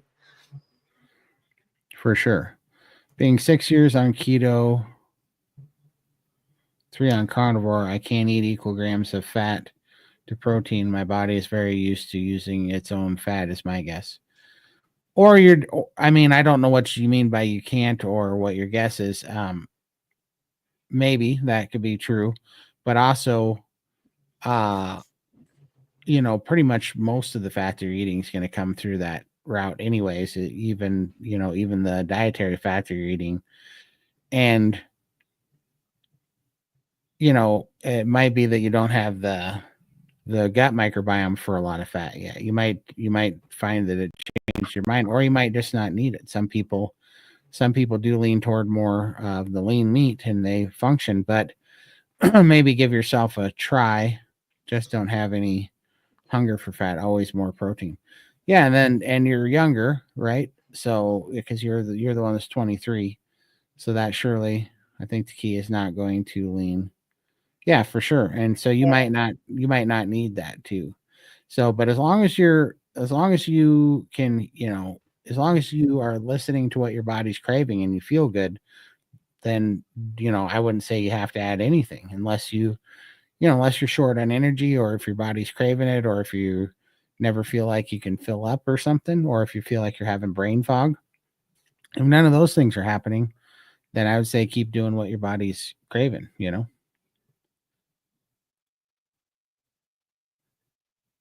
Let's see here. Y'all are talking about the first aid antiseptic iodine. Put a couple of drops on your steak. Or is this a different iodine? I don't know about the first aid antiseptic iodine.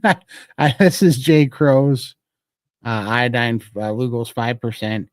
And I don't know if they're the same or not. Really couldn't tell you.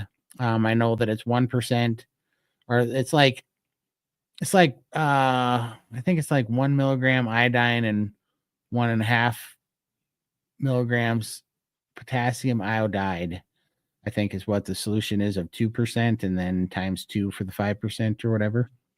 I think we use betadine, which is you put on sores. So maybe that's just a I got you. Yeah.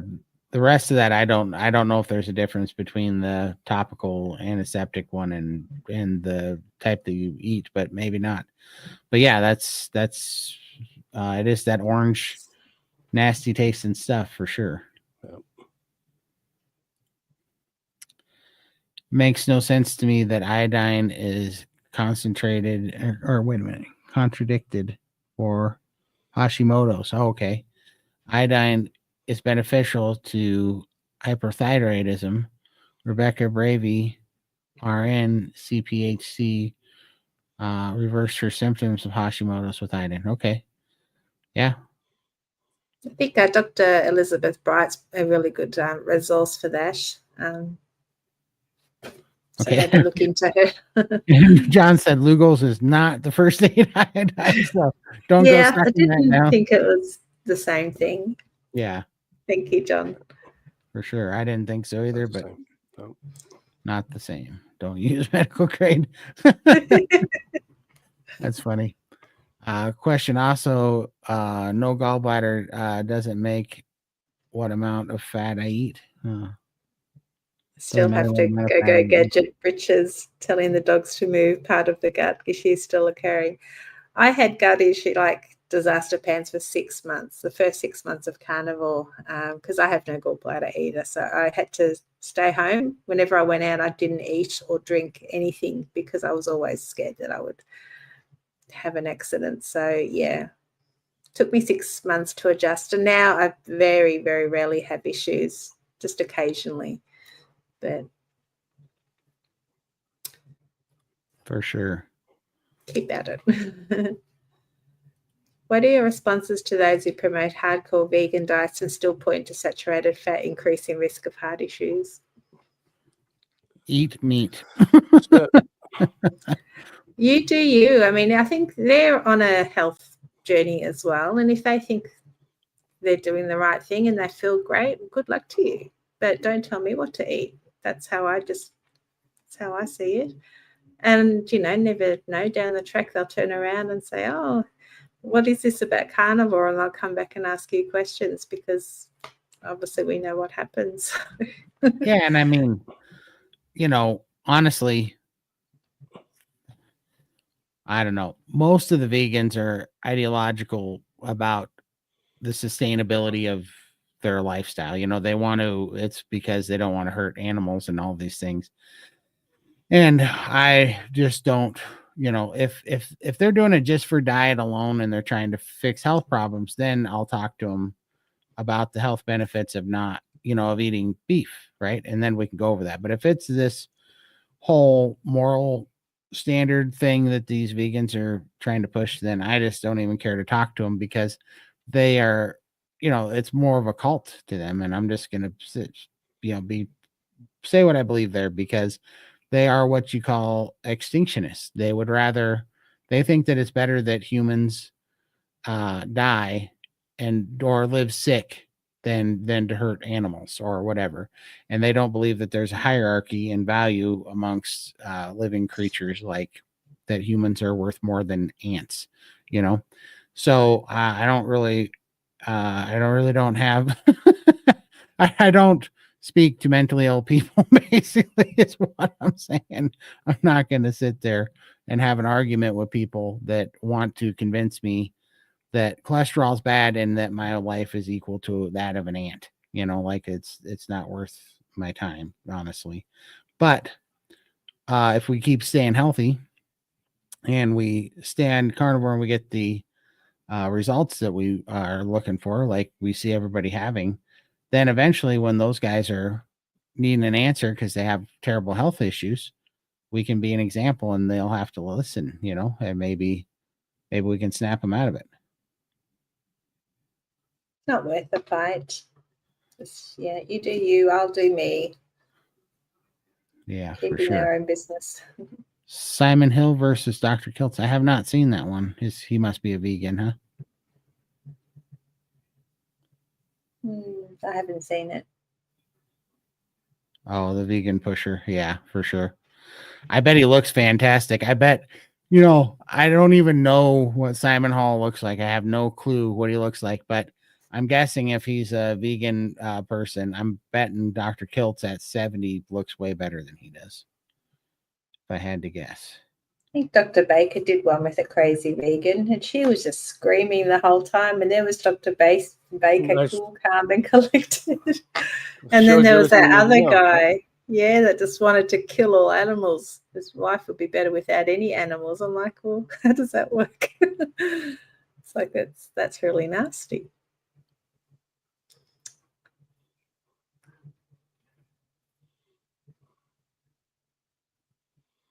For sure.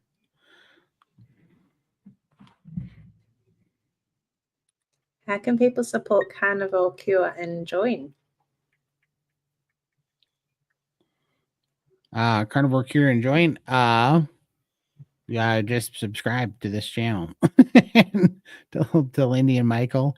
And yeah, we appreciate it. But hit that like button. Hit the like button. Click the thumbs up.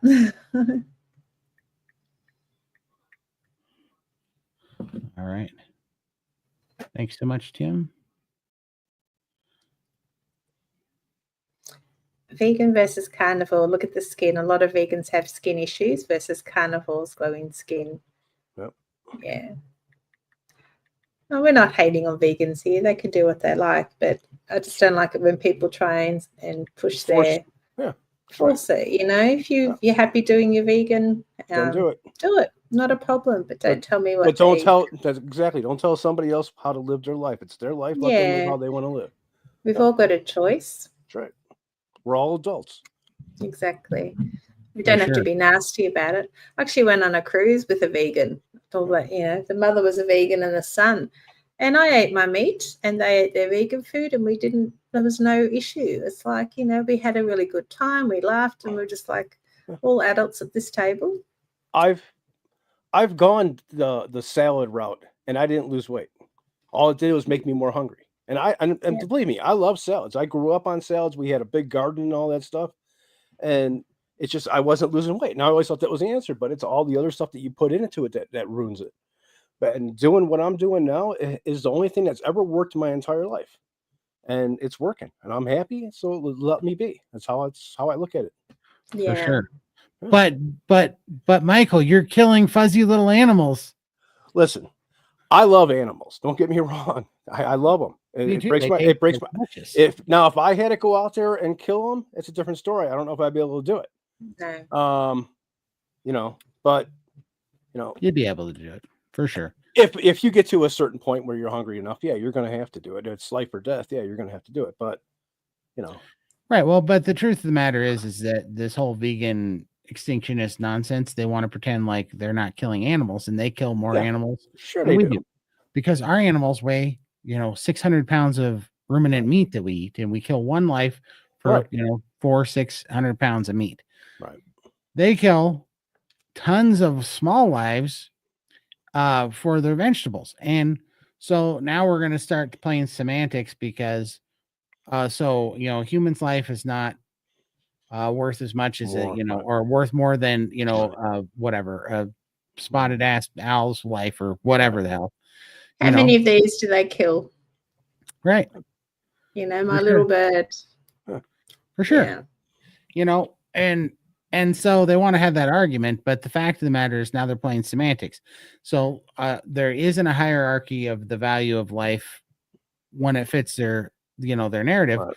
But then when the fact that they kill, you know, I don't know, 10,000% more small lives for their crops and their, you know, nonsense and displaced animals compared to us eating beef. Well, now that's not the same because, you know, their small lives are insects or whatever. You know, they just play both sides of this fence. And the fact of the matter is that there's always going to be loss of life. There's always going to be, like, animals are put here to serve man, to serve man's ecosystem, to serve man's environment. And no matter what we do, by us persisting and living, there's always going to be lives that are lost at our benefit, you know, and it's just what it is. And it's the way it was designed.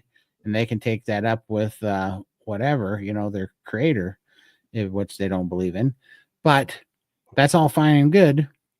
But the fact of the matter is, they're not going to convince me that I need to be sick and not eat the appropriate diet for myself so that they can virtue signal and pretend that they have a higher, a higher moral compass than I do. It's like, whatever. I don't care. I'm going to be happy with the proper hormones from animal fat, and you can be ornery and possessed with your ideology and go scream and holler and think that the world is just mean if you want to. But does anybody look at those people that are freaking out online and go, well, there's a healthy, happy little person right there that I want to be like, nobody's looking at them going, she seems well adjusted, or he seems like his life's going well. You know, nobody thinks that. Just saying Todd's crazy. Exactly. That's exactly what I'm getting at here. Been trying to be, I don't know, nice about it. I don't know why, but it's the truth. They think we're crazy, and I'll bring it on. I don't mind. Call me crazy.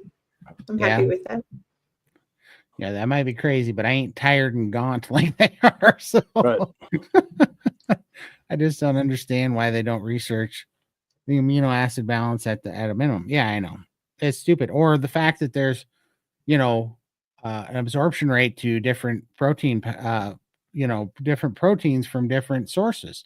They pretend like protein from red meat and ruminant animals is equal to protein from grain, and it's just not. I think grain's protein absorption rate's like 7%, where I think red meat, ruminant animals like 93%. It's like, whatever.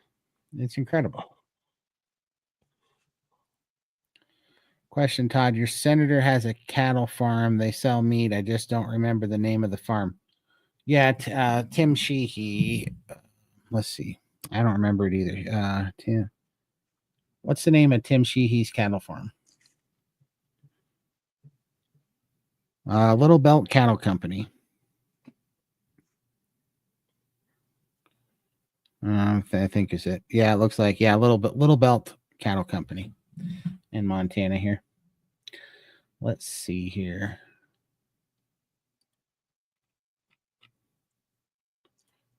All right. Cranky. Makes no sense to me. Oh, we already did this one. Was I not? There we go. Todd, now you and Michael have to go hunting sometime in 2026. That's a fact. What are we shooting, Michael? Elk?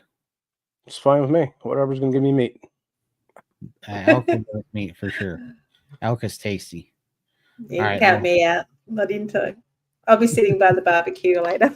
By the smoke of it. I promise you'll like it. It's delicious. Vegans do not understand just how destructive the production of their food is to the planet, including animals. Exactly. I know, it's so silly. And it's just like, if we just live with our natural ecosystem like our ancestors did, everything is fine. But that means we eat meat and we don't sit here and displace all the small rodents. I almost ended up in the ER from oxalate dumping. Thank God I came across Sally K. Norton. Made up and drank. I made and drank. Sally K. Norton. I made and drank made and drank and it, it worked. and it worked. Yeah. Okay. I still get them, but not as bad. It's good. That is really good. Yeah, the green tea seemed to work for me. Let's see here. Is this for anyone, or do they need to be SBG 30-day challenge members? SBG does have a free forum where you can just jump in and chat with the community. But if you're looking to do the priming protocol, that is the 30-day challenge. But wait, are they talking about the Butter Club? No idea. Oh, okay. The Butter Club, I believe it's free at the moment. Right, but it has for people, Under 35. Yeah. So it's like a younger group and that one's free, and it's to try to help the younger people. Gen X. Yep, and that's for everybody. And then SBG does have a free forum, and then they also have a paid forum, which is the 30-day. Which, by the way, people think that it's just like a chat group or like you're going to get a pamphlet or something, and it's not. They have 5 days of Zoom calls of just open chat where you can talk and ask questions on Zoom calls, live on video chat. And then they have Zoom meetings for priming, Zoom meetings for fasting, Zoom meetings for carb addiction, Zoom meetings for NSVs, which stands for non-scale victories, where everybody reports once a week back the changes they're having. And so you hear people that are reversing all sorts of stuff, diabetes and all sorts of medical issues, and getting new blood tests and everything. And then men's health and a woman's health, the separate meetings for men or women. Yeah, when I do a meeting called Iron Sharpens Iron, which is for men's mental health. And then we have all the guest doctors as well. Yeah, and which is like Sean Baker, Anthony Chafee, Robert Kiltz, Rebecca Heichman, Dr. Hampton. Yeah, and so I mean it's well worth it. People, everybody that goes there goes, oh, I didn't realize that this is everything that was here, because it's crazy how much access you get for the $30, and we don't get paid anything to tell. We donate our time there. We don't get paid anything to tell people that. It's just the truth. And if you join, you also have access to the Sean Baker and Bella video selection, so you get full access to all of that as well. So every week they release a whole bunch of videos and answer questions. It's pretty cool. So you get a lot of value for $30. It's pretty awesome. What gets me is me going is when they say that carnivore is wrong. Yeah, I know, which is hilarious, right? Because how did our species get to here from there? But you know what's fine? This is what I always think about this stuff. It's like, you realize that the vegan diet, if you listen to all the people that are coming over to carnivore, it's wrecking their health, and they're not fertile. It's wrecking men's health because the soy is dropping testosterone. That there's been 2 or 3 news articles talking about how in 30 years men are not going to be able to father children anymore because the testosterone rate's dropping so low. And then on the women's side, they're all losing their cycles, and like some of them in their 30s and stuff now, and even in their 20s and stuff is going straight to hell. So, I mean, honestly, if they don't change, it's not going to matter anyhow, because in another generation, we're just going to breed them out because they're not going to be able to reproduce. So it's like, whatever, the truth will rise to the top in this next generation, because that lifestyle is going to get people, they're going to be sick and die off and not be able to reproduce. And carnivore, you watch all around you, but everybody's, getting, all the women are getting their cycles back and are being fertile again. All the men, testosterone's going through the roof. Like, it's not going to be surprising to see what community is going to be pumping out the kids versus, not being able to have them, being infertile. So it's going to be a short problem, I think, in the future. I just hit my 2-year carniversary yesterday. Congratulations, Papa Carnivore. That's awesome. Awesome. That's incredible. Congratulations. It goes quickly, doesn't it? It does. Yep. And that's that. And it goes quickly because this wouldn't have been quick if we were all doing a calorie restrictive diet. If we were doing a standard calorie restrictive diet, we would all be on the edge right now.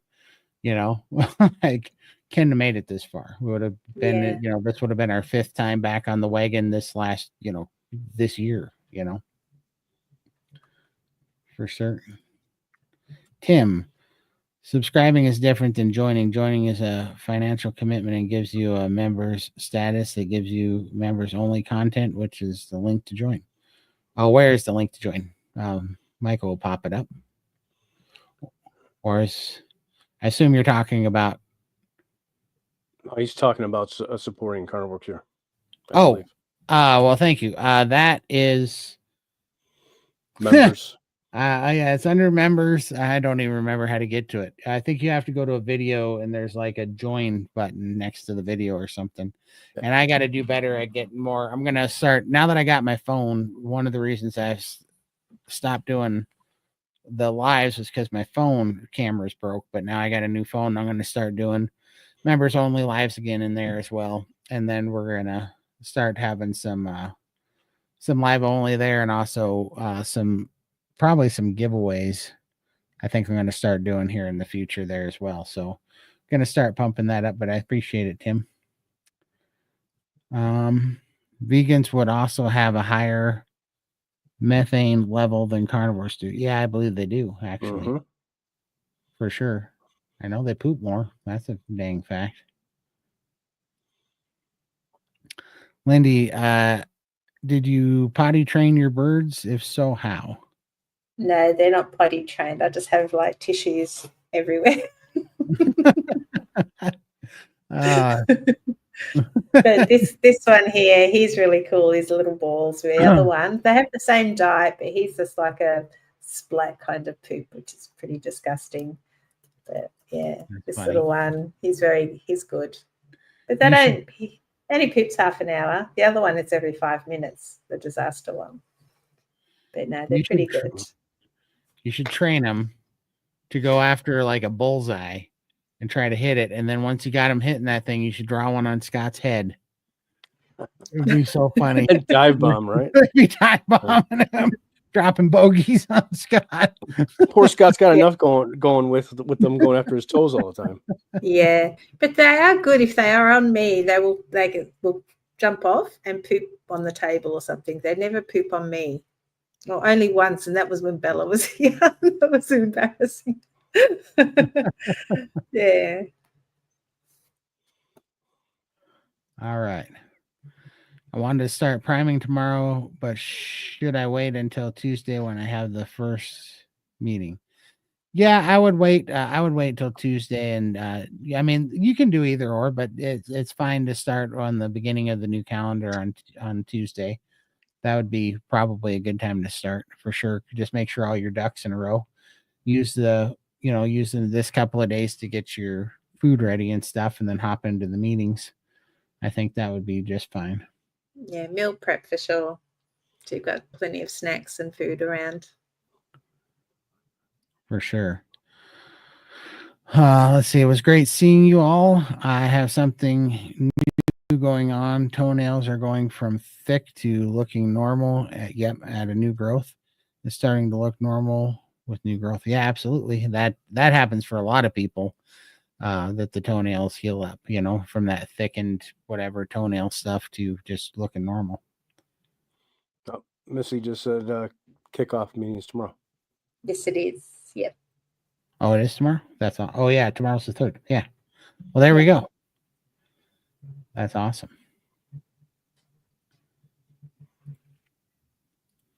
Charlie, Lindy, Todd, Michael, Marilyn, and I appreciate all the effort you put into helping everyone. You can thank, especially best to you, Lindy. That's awesome. Oh, thanks, Charlie and Marilyn. Thanks, Charlie. Appreciate you. Hi, Marilyn. I joined last month, and it is definitely worth it. I'll be staying a member for sure. Yeah, there's a lot there. People don't understand what it is, and they think that they think we all get paid to push it like an infomercial. And it's like, no, it's just it's such a good benefit because you get so much help there, and all these questions that everybody has, those things get answered every day, all day long there. So it can help people really stay the course and have a good community to go to and have have some place to fall back on when they're going through any kind of, ups and downs with carnivore that happen. Yeah, well, I've been there 3 years, and I did leave for a couple of months in between there because I thought I'd learnt everything and had everything I need to do. So that's when I started to go off the rails, because people started telling me, I'm going to kill myself eating this way, and all those voices and the noises came in. So I joined SBG back up again, and just to hear the stories and be with people, like-minded people, the community, and that keeps me on track. There's just too many people in the real world that try and tell me I'm doing everything wrong. So yeah, I attribute much of my success to the community and the support. For sure. Mm. The skin benefits are amazing. Clients ask me my new skincare routine, and I say high-fat meats. That's very true. That's very true. The food works good for skincare. The skincare does not really work good for food, though. Don't use the tallow, the skin tallow for cooking. That doesn't work too well. Hi guys, do you have a good resource on cholesterol medication and carnivore? I'm on Candestar at the moment, and doctor said carnivore is bad, and I want to know if I should be taking it or find out. Dr. Philip Bavadia, he's a heart surgeon. Maybe check him out at iFix Hearts. And Dr. Phil is also in community. I think he's in the general forum as well, SBG. So you could probably drop a question in the chat there, and he may have some guidance or can help out. For sure. Yeah, and Dr. Phil just did a video with Bella about when is a good time to use statins, and so, basically he broke down some of that too. So Dr. Phil's interview with Bella on the Steak and Butter Gal channel is a good one too. So yeah. There we go. Boy, Lindy, the show is going to take the bird, or is going to the birds. Yeah, that's funny. The other one's shy. He's sitting there with eating his bell. But look, I'll show you what this one's doing now. I've got some bacon from breakfast, and he's in my bowl. So some bit of bacon. Like, excuse me. That's funny. Nothing sacred. Nothing sacred. Yeah, we would have definitely given up if it was a calorie restrictive diet for sure, like all the ones before it. I'm 62 years old. My testosterone went from barely 200 to now 600 plus on carnivore. My girlfriend has to run away from me. Absolutely. That's a good problem to have, though, for sure. But way better. That's what I'm saying. I mean, it's a real thing. Like, let them squawk. They're just going to breed themselves out of existence because they're not going to be able to reproduce. So it's like, how long does it take for toenails to clear up? I think it just depends on how bad you were to start with and how much healing you have to do and what your body wants to prioritize healing first. So, and you got to remember, it's also toenails grow slow, so it takes a long time to go through it. For sure, 100%. Senior citizen priming, will it work for them too? 100%. I mean, in fact, I think it's even more important for senior citizens because you need more protein the older you get. Look at how well Dr. Phil's dad's doing. Yeah, he's like 93. Yeah. Yeah. He's out driving again. Yeah. Yeah, and there's a bunch of members in SBG that do priming from the 70s and 80s. I'm like, geez, I wish my nonna was on the computer at that age. I think it's fantastic. Yeah. 100%. Let's see. Did I miss anything?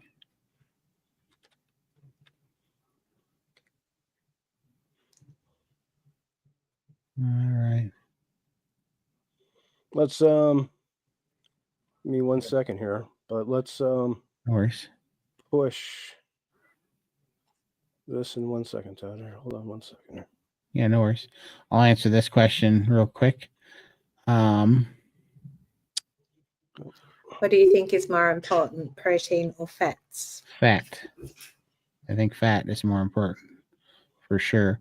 I think they're close, but I think fat is what we actually really need for healing, and we need it to become more fat adapt. We need it to address insulin resistance. We need it to heal our hormones. We need it to it's what our brain functions off of. So fat, and then followed close by protein after that. Bring my screen up and let's push this. Okay. Bring my share screen up. Yep. Oh, there we go. Yes, Lindy's GoFundMe. So Lindy, plug her. She's going to beat me and Michael up when she sees this next time. I'm certain of it. But we started Lindy a GoFundMe, which she's getting her surgery here in 3 days. Yep. And we are so close. We are 97 or 87% of the way there. We appreciate you guys' help so very much. But if anybody, every dollar that you can throw in there helps. But even if you can't, just putting it out on your social media and spreading the word for Lindy, we appreciate it so much. You know, how we ended up doing this was because Lindy was hoping a year ago when she got on this list that the insurance would cover it. But our medical systems are so screwed up that, you know, if she had diabetes and needed insulin, they would cover it. If she wanted Ozempic, they would cover it. When they wanted lap band, they would cover it. But boy, if you get healthy and you get away from drugs and you don't need it, well, they won't cover the skin surgery. But all total, Lindy has over 50 pounds of loose skin that's throwing her off balance and is causing joint pain and all sorts of problems. But the stupid medical system decides to call that elective surgery, like it's for vanity. Like, you know, I challenge anybody to try to carry around like a 50-pound wet blanket and see how that feels dragging it around. So our medical systems are stupid and the insurance company wouldn't cover it. So Lindy was going to cancel it because it's so expensive. But me and Michael started her GoFundMe against her wishes, but we did it anyways because she deserves to have this, and she was on the list to get this surgery for over a year. So we started it anyways, and we knew, you know. Now we're 4 days away? Yeah, we're 4 days away. She's going in, and she's got enough to make the deposit, and we're just $4,708 away from covering the whole expense. And so anything you guys can spread out there, we sure appreciate. We're so close. You guys have been awesome, and we couldn't have done this without you. So we thank you guys so much. Yep. Thank you. That's awesome. All right. You're all in the doghouse. That's We for are. sure. Woof, woof. We will take it. Have any of you tried the protein sparing modified fasting protocol started by Maria Emmerich? Interesting. I like the sound of it. Still having protein to avoid losing muscle. I have not tried it. Has anybody, you guys tried it? I have dabbled in some of the Maria Emmerich stuff, but I know she's, I think, carnivore, but she's got a lot of recipes and things which would throw me off. And so I found it really difficult to follow her things because it's not, I need to keep things simple. And there were just too many different variations. So yeah, I've tried nearly everything in carnivore, the sardine fast, egg fast, you name it, but it all comes down to keeping it simple for me, and just trying these things throw me off. But it may work for some people and they may be getting benefits from it, but it's worth giving a try, see how you go on it. But yeah, for me, it didn't work. For sure. Thank you, Sandra. That's awesome. Growing lettuce. You're in the wrong spot. Growing lettuce. That's funny. For any Christians on the panel, what do you do about communion? I stopped partaking 17 years ago due to gluten and sugar, but I feel weird about it. Well, no, I take communion all the time, and I use cheese instead of the crackers, and I drink water instead of the wine. To me, it's symbolic anyways, right? And so if you wanted to take communion, in your church, I would bring a cheese stick with you and I would have water. To be honest with you, I don't think that everything's symbolic, and it's in in my mind, it's in what you make it. Like literally, this is how I started this 25 months ago. I was dying, like quite literally, and I did not take any of my medication or anything. But one thing that I did do is I took communion every day, and I did it with a piece of cheese and water, and because I needed healing. And so that's where I started, and that's what I've done ever since. So I definitely just use cheese and water for my communion. I don't do the grape juice, or wine and bread. So yeah. So there's that. When you guys are done losing your weight, you should video yourselves picking up the body weight you lost. That might be a trick. I'll tell you what, I'm limping around on a dodgy knee right now because I decided to try to deadlift about the amount of weight, or to squat about a little more than the amount of weight that I've lost so far. I'm a little limpy, but yeah, for sure. That would be huge for sure. I mean, Lindy's got so much I'd love weight. to see, a big mound of butter of all the amounts that I've lost in a pump, in a clump. See how many butter sticks it is that I've lost. That would be a lot of money in butter, though, man. Yeah, that'd be scary to see that. How much is a pound of butter there? What, like a 250-gram block? You're looking at about $6. Huh.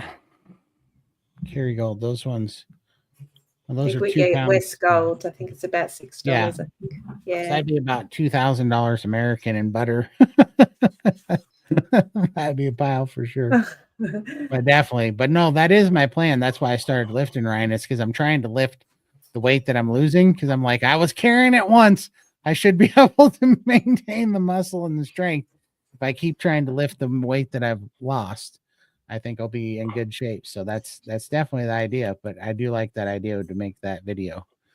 That would be a cool video. Would you rather have your weight in the weight that used to be in ribeyes or butter? Ribeyes for sure. Costs way more. Gosh, it cost $8,000 in ribeyes. That'd be crazy.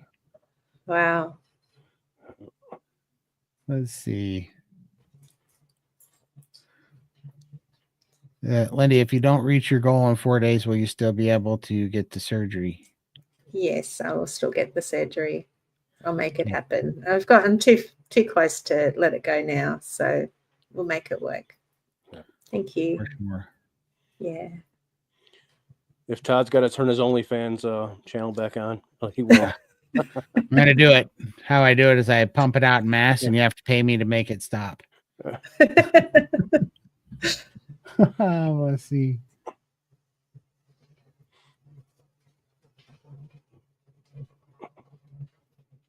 I'm just trying to see if I'm missing anything here. I don't think so.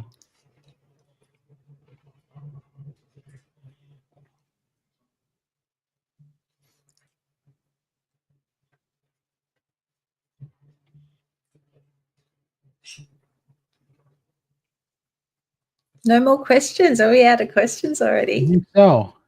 Wow. Peanut gallery's quiet.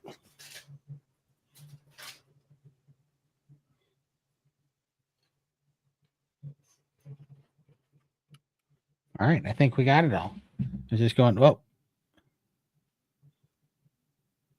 Yes, I think we got it all. There we go.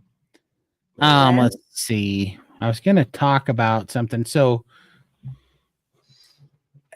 I don't know. This is what I love about carnivore. You start putting these little pieces together of things, and then you hear something and it fits, and it brings all these little tidbits together. And I had that happen the other day. I was listening to Michaela Peterson. She had a neurologist. I think he was a neurologist.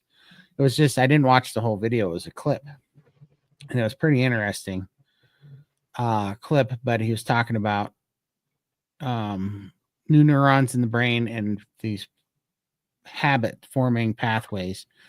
And I've known I forget where I seen this, but I'd watched a program about how it takes 7 minutes and 20 seconds to focus on behavior, 7 minutes and 20 seconds a day for 21 days, and you build a new neuron pathway in the brain to a habit. So it actually becomes a new circuit in your brain for that habit. And that's why, that's why people practice music and practice motor functions and things. It actually builds a new neuron pathway in the brain.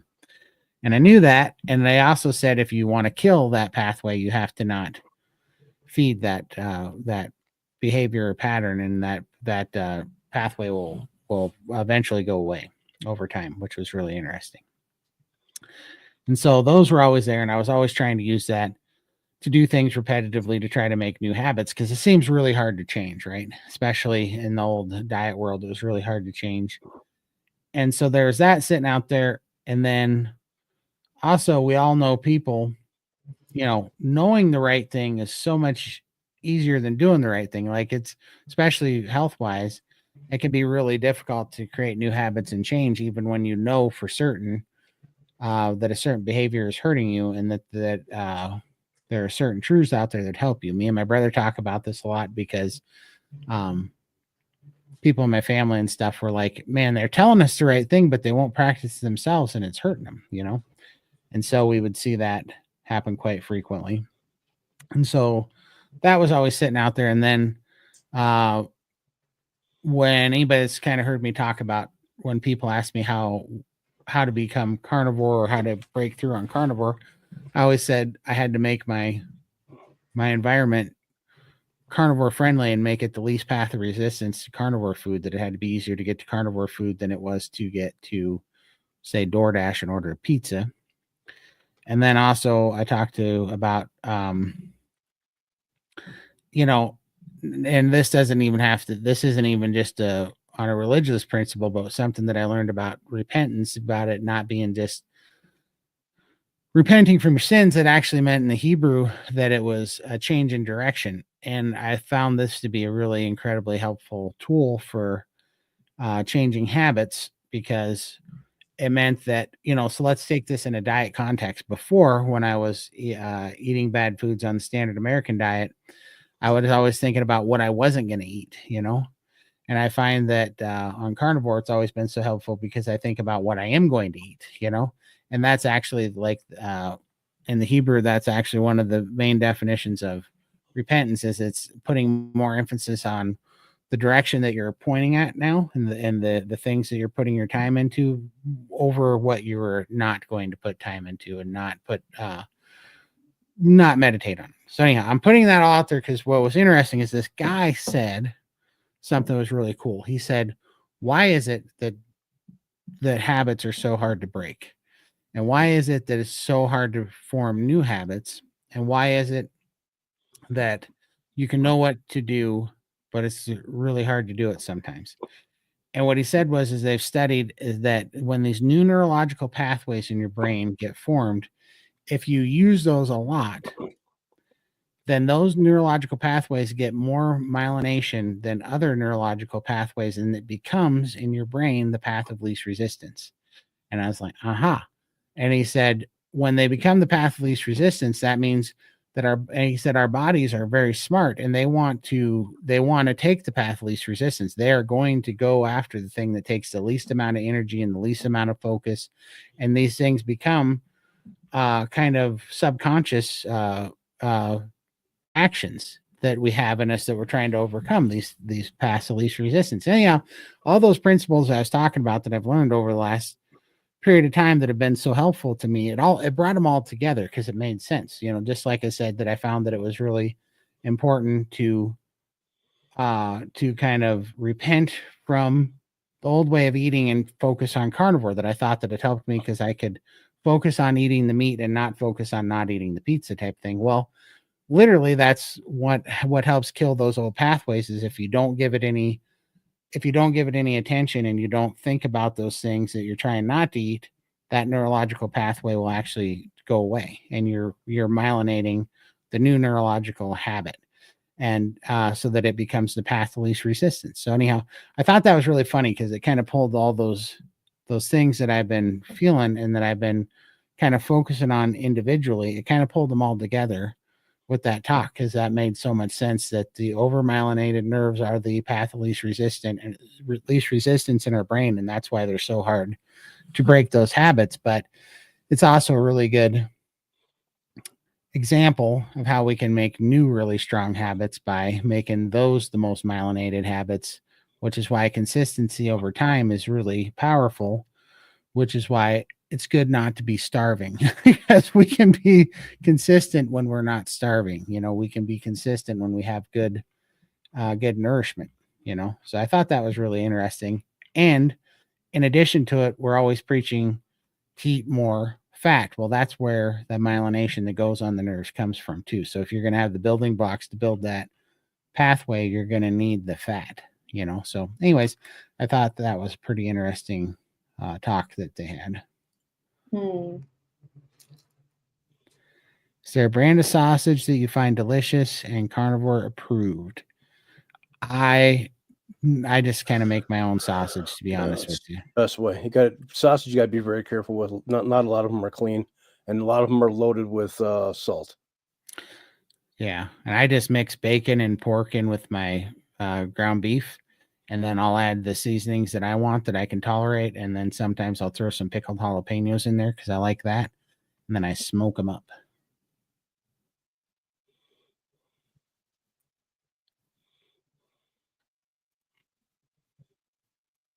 Let's see here. Dry fasting for edema, will it work? 100%. And well, I mean, I don't know. I don't know about, I have lymphedema. I don't know about edema. I have lymphedema, and it works on lymphedema. But dry fasting is more sort of experienced fasters. I wouldn't just go dry fasting without doing the nourishing first. Yeah, definitely have to prime. The only reason why I'm able to dry fast is because I primed for so long. Right. Yeah. And we do it within the community so that if we've got any issues, we've always got a coach that we can turn to. So I wouldn't do it alone. For sure. 100%. Do any of you do lymphatic massage? I do not. I just don't. I've never tried it. I've had it in the past. I went through 6 months of treatment back in like 2006. It works, but it's an everyday thing, and you got to get the compression wraps wrapped up on, and it's a pain. Because for me, when I used to go, as soon as I start walking out of the hospital, the compression wraps would all slide off me because it's so hard to wrap something that's so big. Yeah. But the massage therapy does help. Yeah. That's awesome.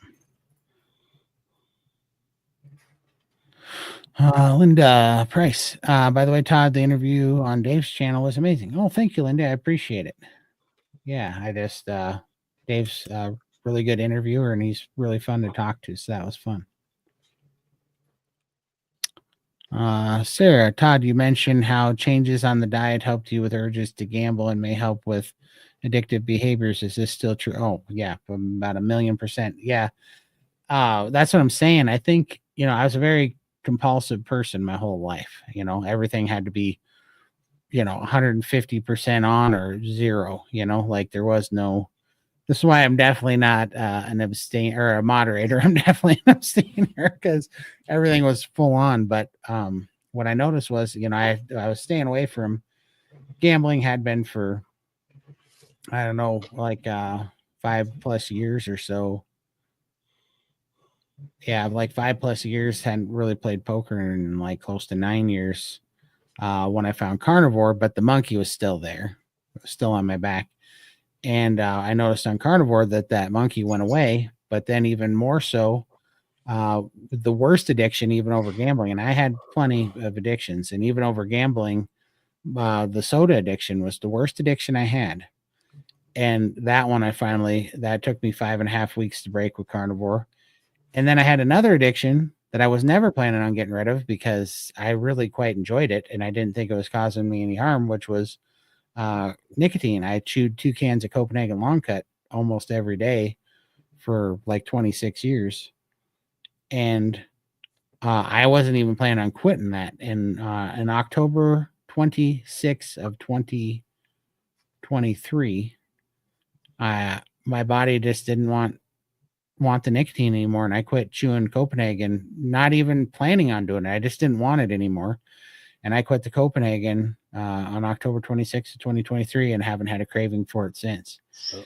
And so I have no addictions anymore. I think the only addiction I might have left is I spend a little too much time on screens watching videos and doing these videos and stuff. But yeah, and I just don't have the compulsion that I used to have. I just have a calmness and patience, and I don't get revved up anymore like I used to. I just don't. I don't have the compulsive nature. I don't feel like before it was always like I was just a year behind on everything. I never had enough time to do anything. Everything I had to do had to be big and fast and huge, and you had to do it right now.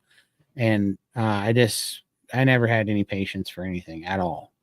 And just was riddled with anxiety all the time, riddled with depression all the time. And when all that went away, it's like my compulsive nature and my addictive nature completely went away. And now I don't have addictions to anything. I don't have cravings for anything. It's quite crazy. But yeah, I think it's 100% from just having proper nutrition and proper brain chemistry and proper hormones. Let's see here.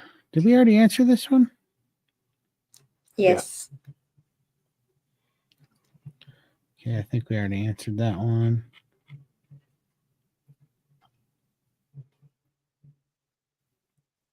I'm not sure what this means. Blood sugar. Oh, blood sugar. Awesome. I was like, you're calling bullshit. That's awesome. Congratulations. That's 300 incredible. plus to 134. That's awesome. That's huge. Good job, Yolanda. That is huge.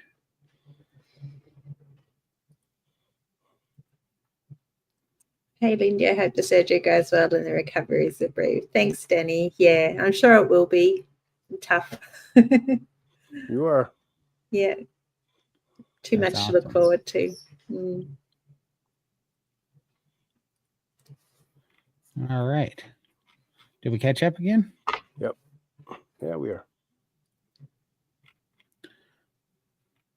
All right. So yeah, put in the chat because I was curious about that. How because that's one of the most amazing things about carnivore that I found is it's the only thing that I've really found where I've finally been successful at breaking old habits and making new habits, like legitimately completely being free from old bad habits and completely making new habits that stick. And it seems kind of effortless. Like it's not completely effortless, but it's not misery like it was before. And so that's why that kind of stuck in my brain because I see that being really, really beneficial lately. So I'm just curious if you guys are having an easier time making and breaking habits. Let's see here.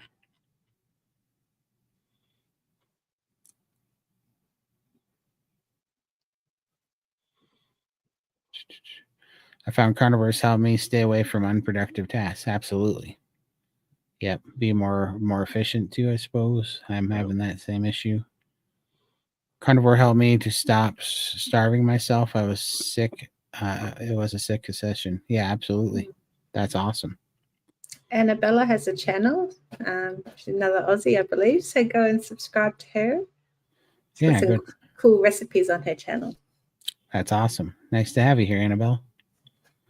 All right.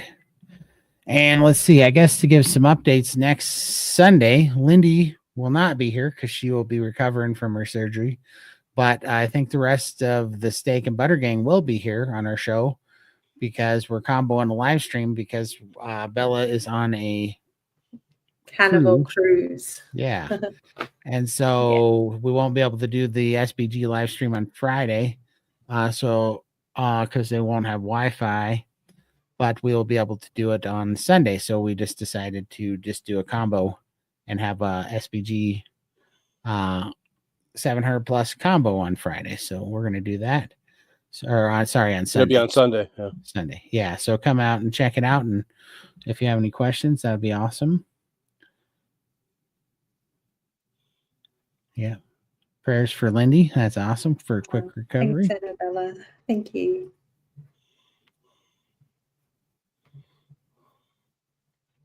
You're in Queensland, aren't you? There's, I think, a meetup happening in Queensland. And I believe Dr. Kiltz may be going in April. That's awesome. Yeah. So you have to look out for that one.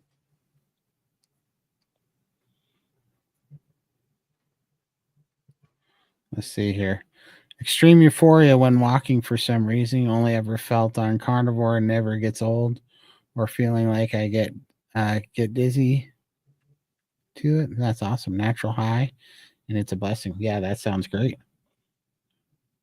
For sure. I agree. Lindy's such an inspiration. Yes, Todd, clear mind helps me make better choices, and those make me happier. So it is a great and positive flow-on effect for sure. 100%. She is in Queensland. Cool. She didn't know about the meetup. Yeah, check out DC. He's DC Learning to Live. I believe he's organising a meetup in Queensland. Well, that's awesome. April 26, 27, around that time. That's awesome. I'm in Florida going to Tampa meetup. So excited. That's awesome. That'd be a real good time. Coach Rebecca may know good source.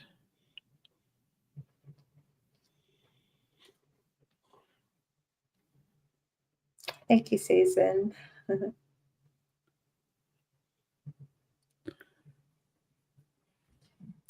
I saw Dr. Lisa Wiedemann live today from the deck of the Carnival cruise ship. Is that the same cruise, Bella's? Yeah, she is on that one. The Wi-Fi was spotty at times, but the ship was sailing at the time. Yeah. Yeah, for sure. And that's why we couldn't be, when we were making the schedule for this week, we couldn't be sure what the Wi-Fi was going to be like. So we just made it for Sunday. But yeah, they're all on the same cruise. Yeah. I'm jealous. Just saying. That would have been nice to go on a cruise. That'd be awesome. Returning to carnivore after a big break. Any tips when sleeping gets hard and need to wee more overnight? Oh, well, yeah, for sure. You're definitely gonna be peeing more at night because you're moving a bunch of inflammation fluid, you know. So for sure, which is a good thing. I know it's a pain, but it's a good thing. Yeah, better out than in. Yeah, I just don't fight it. As soon as I feel it, I'm like, I will be better off by just going as fast as I can, getting back, laying back down. Yep. It's a temporary setback, and then you'll be fine once you get past that. So just keep going. For sure. Am I still part of the Meat Sisters group on Facebook? I am, but I am the worst social media person. I just haven't had time to do much on there. So, but we have I think Drina is doing a great job moderating that at the moment while I'm away. Just had a lot going on, so I haven't been doing a lot on social media. But yeah, I am still there, and I do pop in from time to time. That's awesome. I promise to get back in there for next week. Thank you, lambs. Carnivore? Yeah, that definitely helped my vision a ton. Yeah.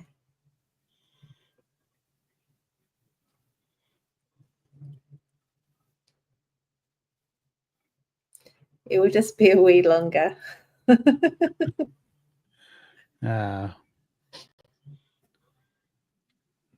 How do I decide if I'm ready for priming level 2? I join SPG for support to stay carnivore in order to heal peripheral neuropathy. My feet are improving, but ways to go. My gut is better. Yeah, I mean, basically, if you can do the second phase or the second level without white knuckling, then that's a good sign. But you should definitely put that in the questions to Raymond during the next priming meeting, so that he can answer that and raise your hand early, or come into some of the open chats too. We can try to help you a little bit, but definitely put that question to Raymond in the priming meeting, which is happening tomorrow. So yeah, and I had the neuropathy in my feet as well. It's been 3 years, and I've just touched now, but it's mostly cleared up. I don't have my whole foot was numb, but now it's just a little spot, and I'm working on. So it does take time. For sure. I think my problem was being online too much. It strains my eyes badly. But yeah, for sure. That does. These glasses are prescription, but they're also blue light blocking glasses, and they've helped a ton.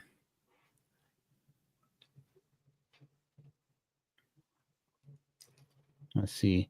Thoughts on beef gelatin powder and collagen powders? I think as long as they're clean, they're fine. I know a lot of people use the beef gelatin for. I use mine. Yeah, I use it in my stew now. It's good. I did make Bella's pancakes with them, and that was pretty good. Was it? Yeah. Yeah, they were really good. My husband and daughter, they love them. It's not something I would eat a lot because it's just a temptation for me. It could become an issue, but we did it on Father's Day, and they both loved it. But they like the honey and the cream on theirs, whereas I would stay away from that. Right. I'll just have the plain butter. ham. Yeah. I'm in Dr. Berry's group or platform. I'm so happy for Lindy. We can raise the money, as I have not seen a more dedicated group of people with such big hearts. We got you, and you got this. Oh, thank you. That's awesome. 100%. It's incredible. This community's been just ridiculous. I mean, everybody's just answered, and wow, it's just incredible. I mean, Lindy's literally getting her life-changing surgery in 4 days because of you guys. It's incredible. Yep. Yeah, it's going to be a huge change. Just things like walking. My balance is off kilter, and just finding my center of gravity again. It's going to be difficult, but I'm up for the challenge. So yeah, for sure. Yeah, Mary, it's been a game changer. Like, I didn't think that would heal. I thought that I had permanent damage there, and a lot of things that I thought I've just wrecked because of my weight and in such a bad condition that I was, and things are turning around and improving so much. I just wouldn't believe it. For sure. Will someone please post when you're in surgery and keep us up to date on how you're doing? What day and time surgery is in the U.S. So it's Thursday in the U.S., right? Or is it? No, Wednesday? it'll be Wednesday in the Thursday for me. I go into hospital at 3 p.m, so I'm not sure when the actual surgery is, but it'll be that late, huh? That late, wow. There's 2 procedures before me, so I have to fast from the night before, and then I go in at 3 p.m, and then they do me sometime after that. Okay. But Scott will keep in touch with the boys, and they can let you know. Yeah, for sure. I'll post community post or something. Yeah. I've been advised not to have my phone on me because I might, Mm-hmm. if I'm under the influence of anything, I might do something crazy. Yes. Which is why I advised her to absolutely have her phone on her. Lindy's going live from the hospital bed, and Lindy's going to be drunk texting the entire carnivore community. It's going to be hilarious.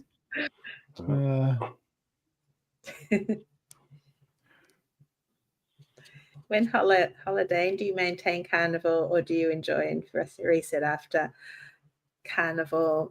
That little holiday would derail me completely, and then it would be so much harder to get back on track. So for me, I have to stay carnivore. Yeah, for sure. No, I mean, like, look, when you realize what sugar actually is, the destructive drug that sugar actually is, the drug that's 8 times more addictive than all the street drugs out there. That's what sugar is. It's the cause of more suffering and loss of life than all the world wars put together. Like it is one of the most destructive things I think on our planet. That's and the reason why is because it's been commercialized on purpose for a reason. So we make it synonymous with holidays and get-togethers and fellowshipping with our family and friends and all this stuff. And then when you realize that, it's what killed my brother, it's what killed my dad, it's why Thomas is missing toes. It's why in the chat here, people get limbs cut off from that stuff. So when people say, are you going to have a cheat day and enjoy a cheat day for your birthday? It's like, I wouldn't take heroin because it's my birthday. I wouldn't take meth because it's my birthday. I wouldn't risk going off the rails and ruining everything that this last 25 months has given me back. So no, I don't consider that a cheat. And I get the idea of wanting to celebrate, but do it with like a tomahawk. Go get a really nice, good piece cut of meat and I agree. Go do it with that. Don't do it with the cheap, nasty drugs because we're just buying into their game. It's all that stuff that got you into trouble in the first place. That's what it did for me. It's what it did for Todd. Right. And we're just funding the terrorists to take, we're just handing them we're just handing them the keys to our freedom and to our health. It's like we hand it over. It's like, no, I'm not going to play their game and buy their drugs. I'm not going to do it. I'm returning to carnivore after a break. I know I need to do it. I know it feels better, but I can't find motivation. Any ideas to help me get back into it? Well, motivation is going to come and go. And it's really hard, especially when your mind's not working well because you're not, you don't have, you're inflamed. You're not running off of ketones. You're not getting proper nourishment. But what you just have to do is just make the decision to make the first steps, knowing that that's what you want. Almost don't even think about it. Just make it happen and just make sure you order the food, get it there, get rid of the crap you don't want to eat, and then take it one meal at a time until you start getting better, and then you'll find yourself on the other side of that hill again and you'll get there. But you can't really rely on motivation. Motivation is a tough one. You say you'll feel better. Isn't that your motivation, to feel better and not be in pain and feel tired or whatever it is that you're feeling now? To me, I would be looking for that hit to feel better. For sure. And it's really hard when you're not feeling good. It's hard to find. It's kind of strange, but it's kind of hard to find the enthusiasm to do the things it takes to feel good. But for sure, yeah, it's just you got to get the first few carnivore meals in, and then your mind will start working better for sure. No, Todd hates this, but what's your why? Find the one that makes you cry. I do not hate it at all. I do not hate it, but we had a conversation about, does your why keep you carnivore? That was the exact setup of the debate was, does your why keep you carnivore? And I would say no. I would say it doesn't, because my why wasn't good enough to keep me on any other diets, and I had the same why. Why would it be enough to keep solely to keep you carnivore? And I get it. You can make an argument on both ways, because my why eventually did get me to carnivore. So maybe it does, right? Because it kept me fighting and it kept me finding a path, right?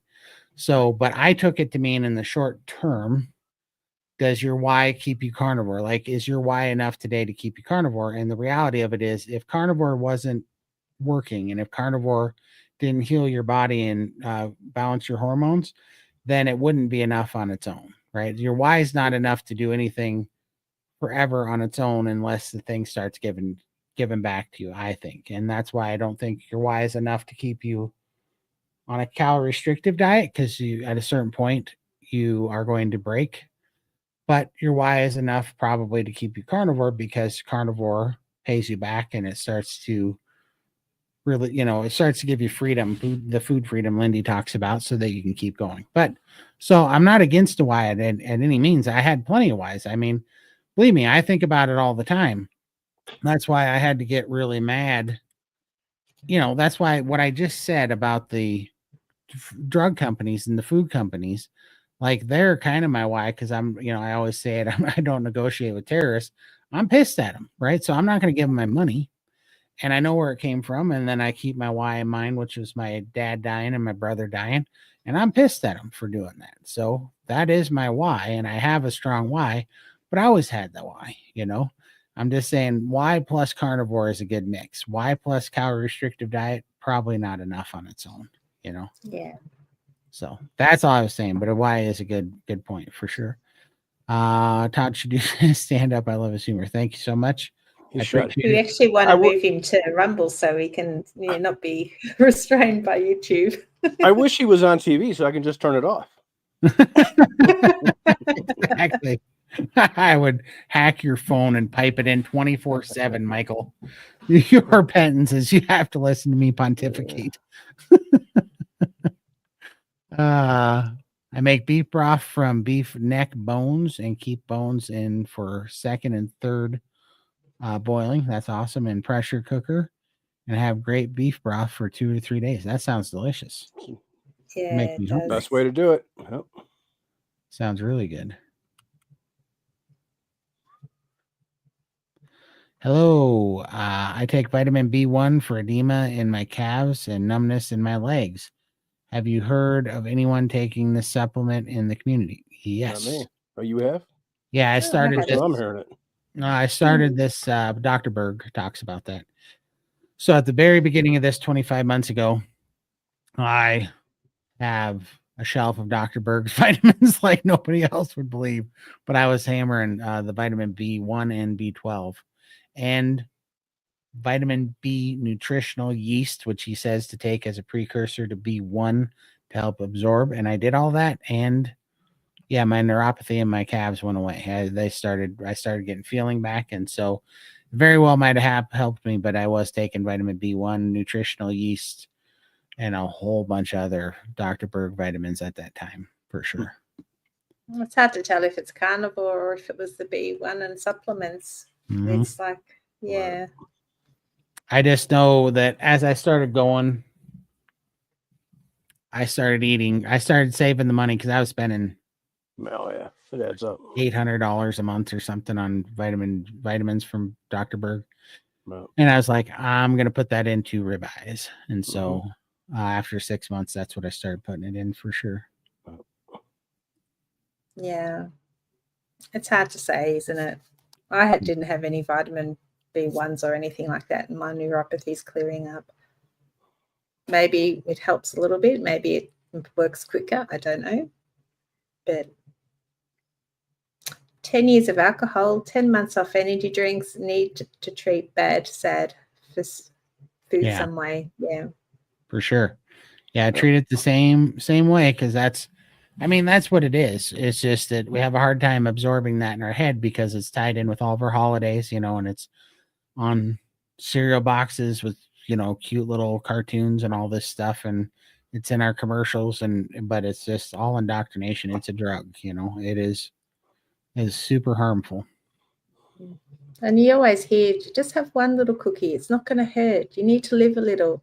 But they can say that to somebody who moderates, but I'm not a moderator. Right. It's one cookie. It's one cookie now, and then a couple hours later, it's another cookie, and then it keeps building up. And before you know it, you're eating a whole bag of cookies. You can't do that. Yeah, sure. And not everybody's a moderator. Right. So Y plus how equals success. 100%, Tim. Yep. I have one person that agrees with me. Thanks, Hannah. I agree. So I think so too. And I get it. You could say that my why is what eventually got me to carnivore, because you could have quit. So I think the 36,000 foot overview, I think that's true, that your why keeps you carnivore. I think in the short period when you just line it up per diet, I think carnivore keeps you carnivore because it's healing, But your why changes as well. Like my why was obviously my girls, but now I'm here for my girls and I'm doing everything I need to do for my girls. But my why now is because I want to feel fantastic. I want to live. Right. It's all for me now. I'm doing carnivore because I want to. So, and I just want to be amazing when I'm 90 years old and playing with grandkids on the floor and not with a rollator or in a nursing home. You know, I don't want that for myself. So it's still a big why for me. It's just that it's changed. For sure. Yeah, my wife went from, well, a Hail Mary. It was a Hail Mary.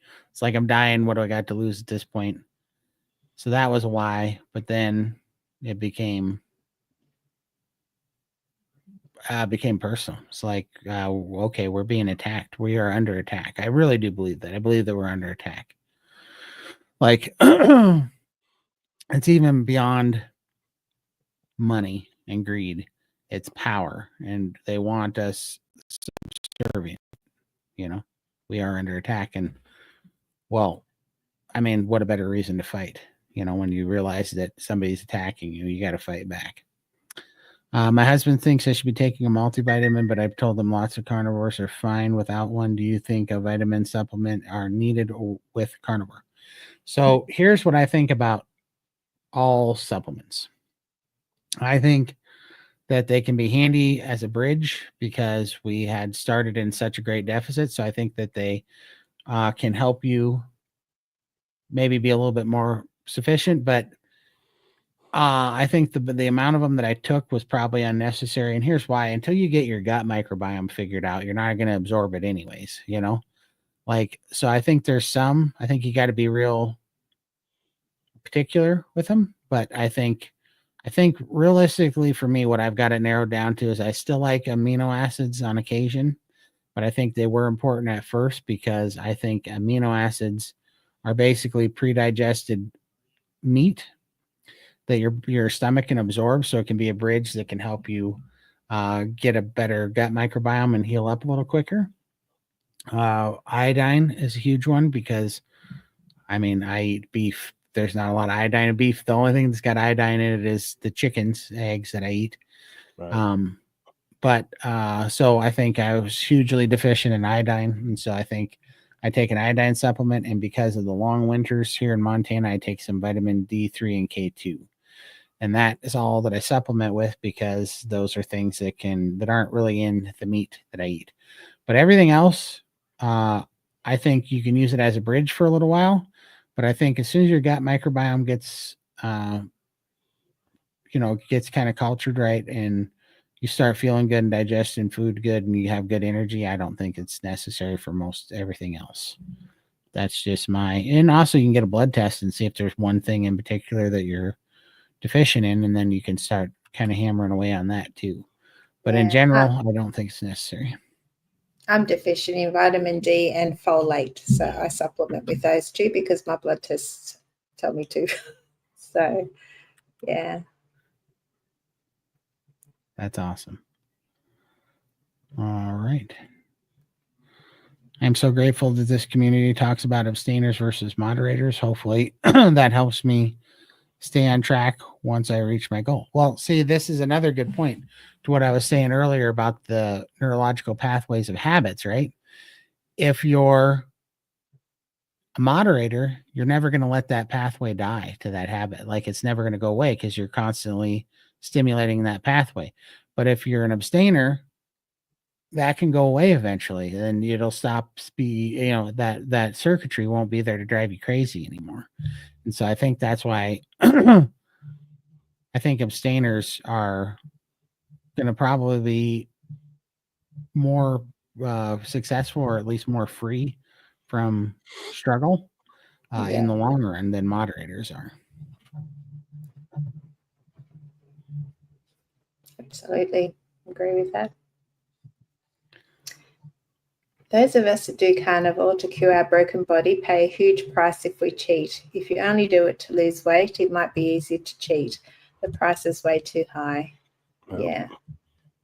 For sure. Well, and what's the trade-off? What are you getting? Like, for most carnivores, the food's not going to taste like what you think it is going to taste like anyhow. It as good as you think it does. You're not going to get the high, and the kickback is going to be much worse because now your body is not going to be numb to it anymore, and it's going to fight that poison again. And it's usually a pretty bad flare up, you know.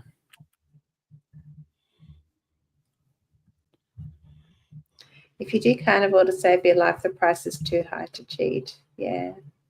100%. And those that have weight to lose, you have that cheat, and then you've got the guilt. Oh, you know, I've fallen off the wagon again, and then you hate on yourself. You feel like a failure, and you just spiral. It's just, and then the cravings start coming back again. You don't want to go through all that again. It's just not worth it.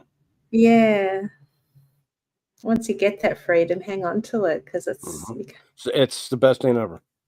Yeah. For sure. At 57 and 5 months on carnivore, this is the longest I've been on a healthy diet and the most successful I've been. It's awesome. My why is 100% to lose weight and get fit, saying goodbye to health issues. Yay. That's awesome. Congratulations. Yeah, keep up the great work, and it just gets better. Yeah. And you know what? That 5 months is going to turn into a year, or it's going to turn into 2 years. And the longer you do it, the less you even want to consider falling off the wagon because you've come too far. Yep.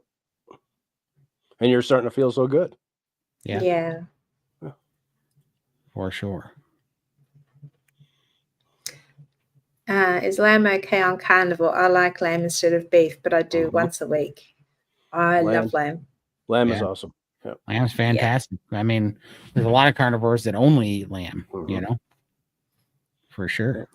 If my store had it all the time, I'd get it. Yeah. It's one of the best. I feel the best on lamb. For sure. Yeah, dig into it.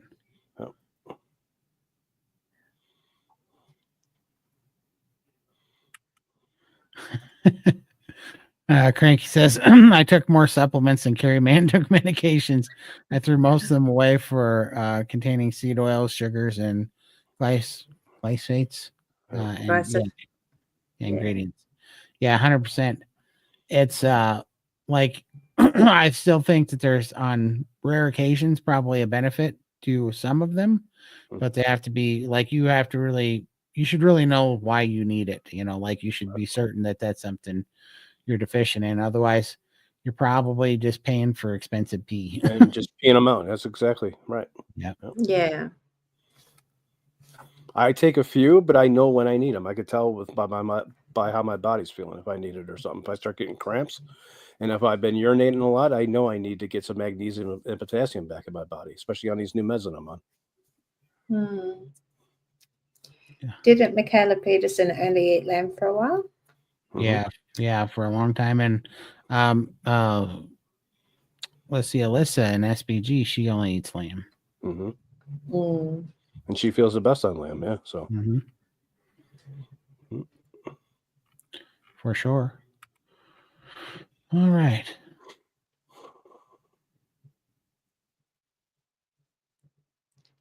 There we go. I take keto chow mineral supplements. Not sure I need it. I do drink 2 electrolytes each day. Yeah, I mean, all those things are okay. I mean, I think we all have to find out what we need, and at the beginning, assuming that you're probably deficient in most things is probably safe because most of us were probably deficient in most things, but you'll get most of it out of your meat on its own, and the money is way better spent on meat than eggs, and especially with the price of eggs nowadays. Good Lord. Yeah, it's ridiculous. I'm about to start pimping out my chickens. My money eggs cost right now. Be like, go make daddy some money. Start pushing out them eggs. No joke. Man, it's crazy. Yeah, some of the memes that have come out of this stuff have been crazy. Like they had like one of those Jared jewelry commercials, like, this birthday, get her something expensive, and it shows a dozen of eggs. It's true, man. Yeah, they're nuts. Oh man. Yeah, it's awesome. Well, man, we made it again. Yes. Let's see here. We made it another 3-hour show. That's awesome. We appreciate you guys hanging out with us. We will be back next Sunday. Well, Lindy will be healing.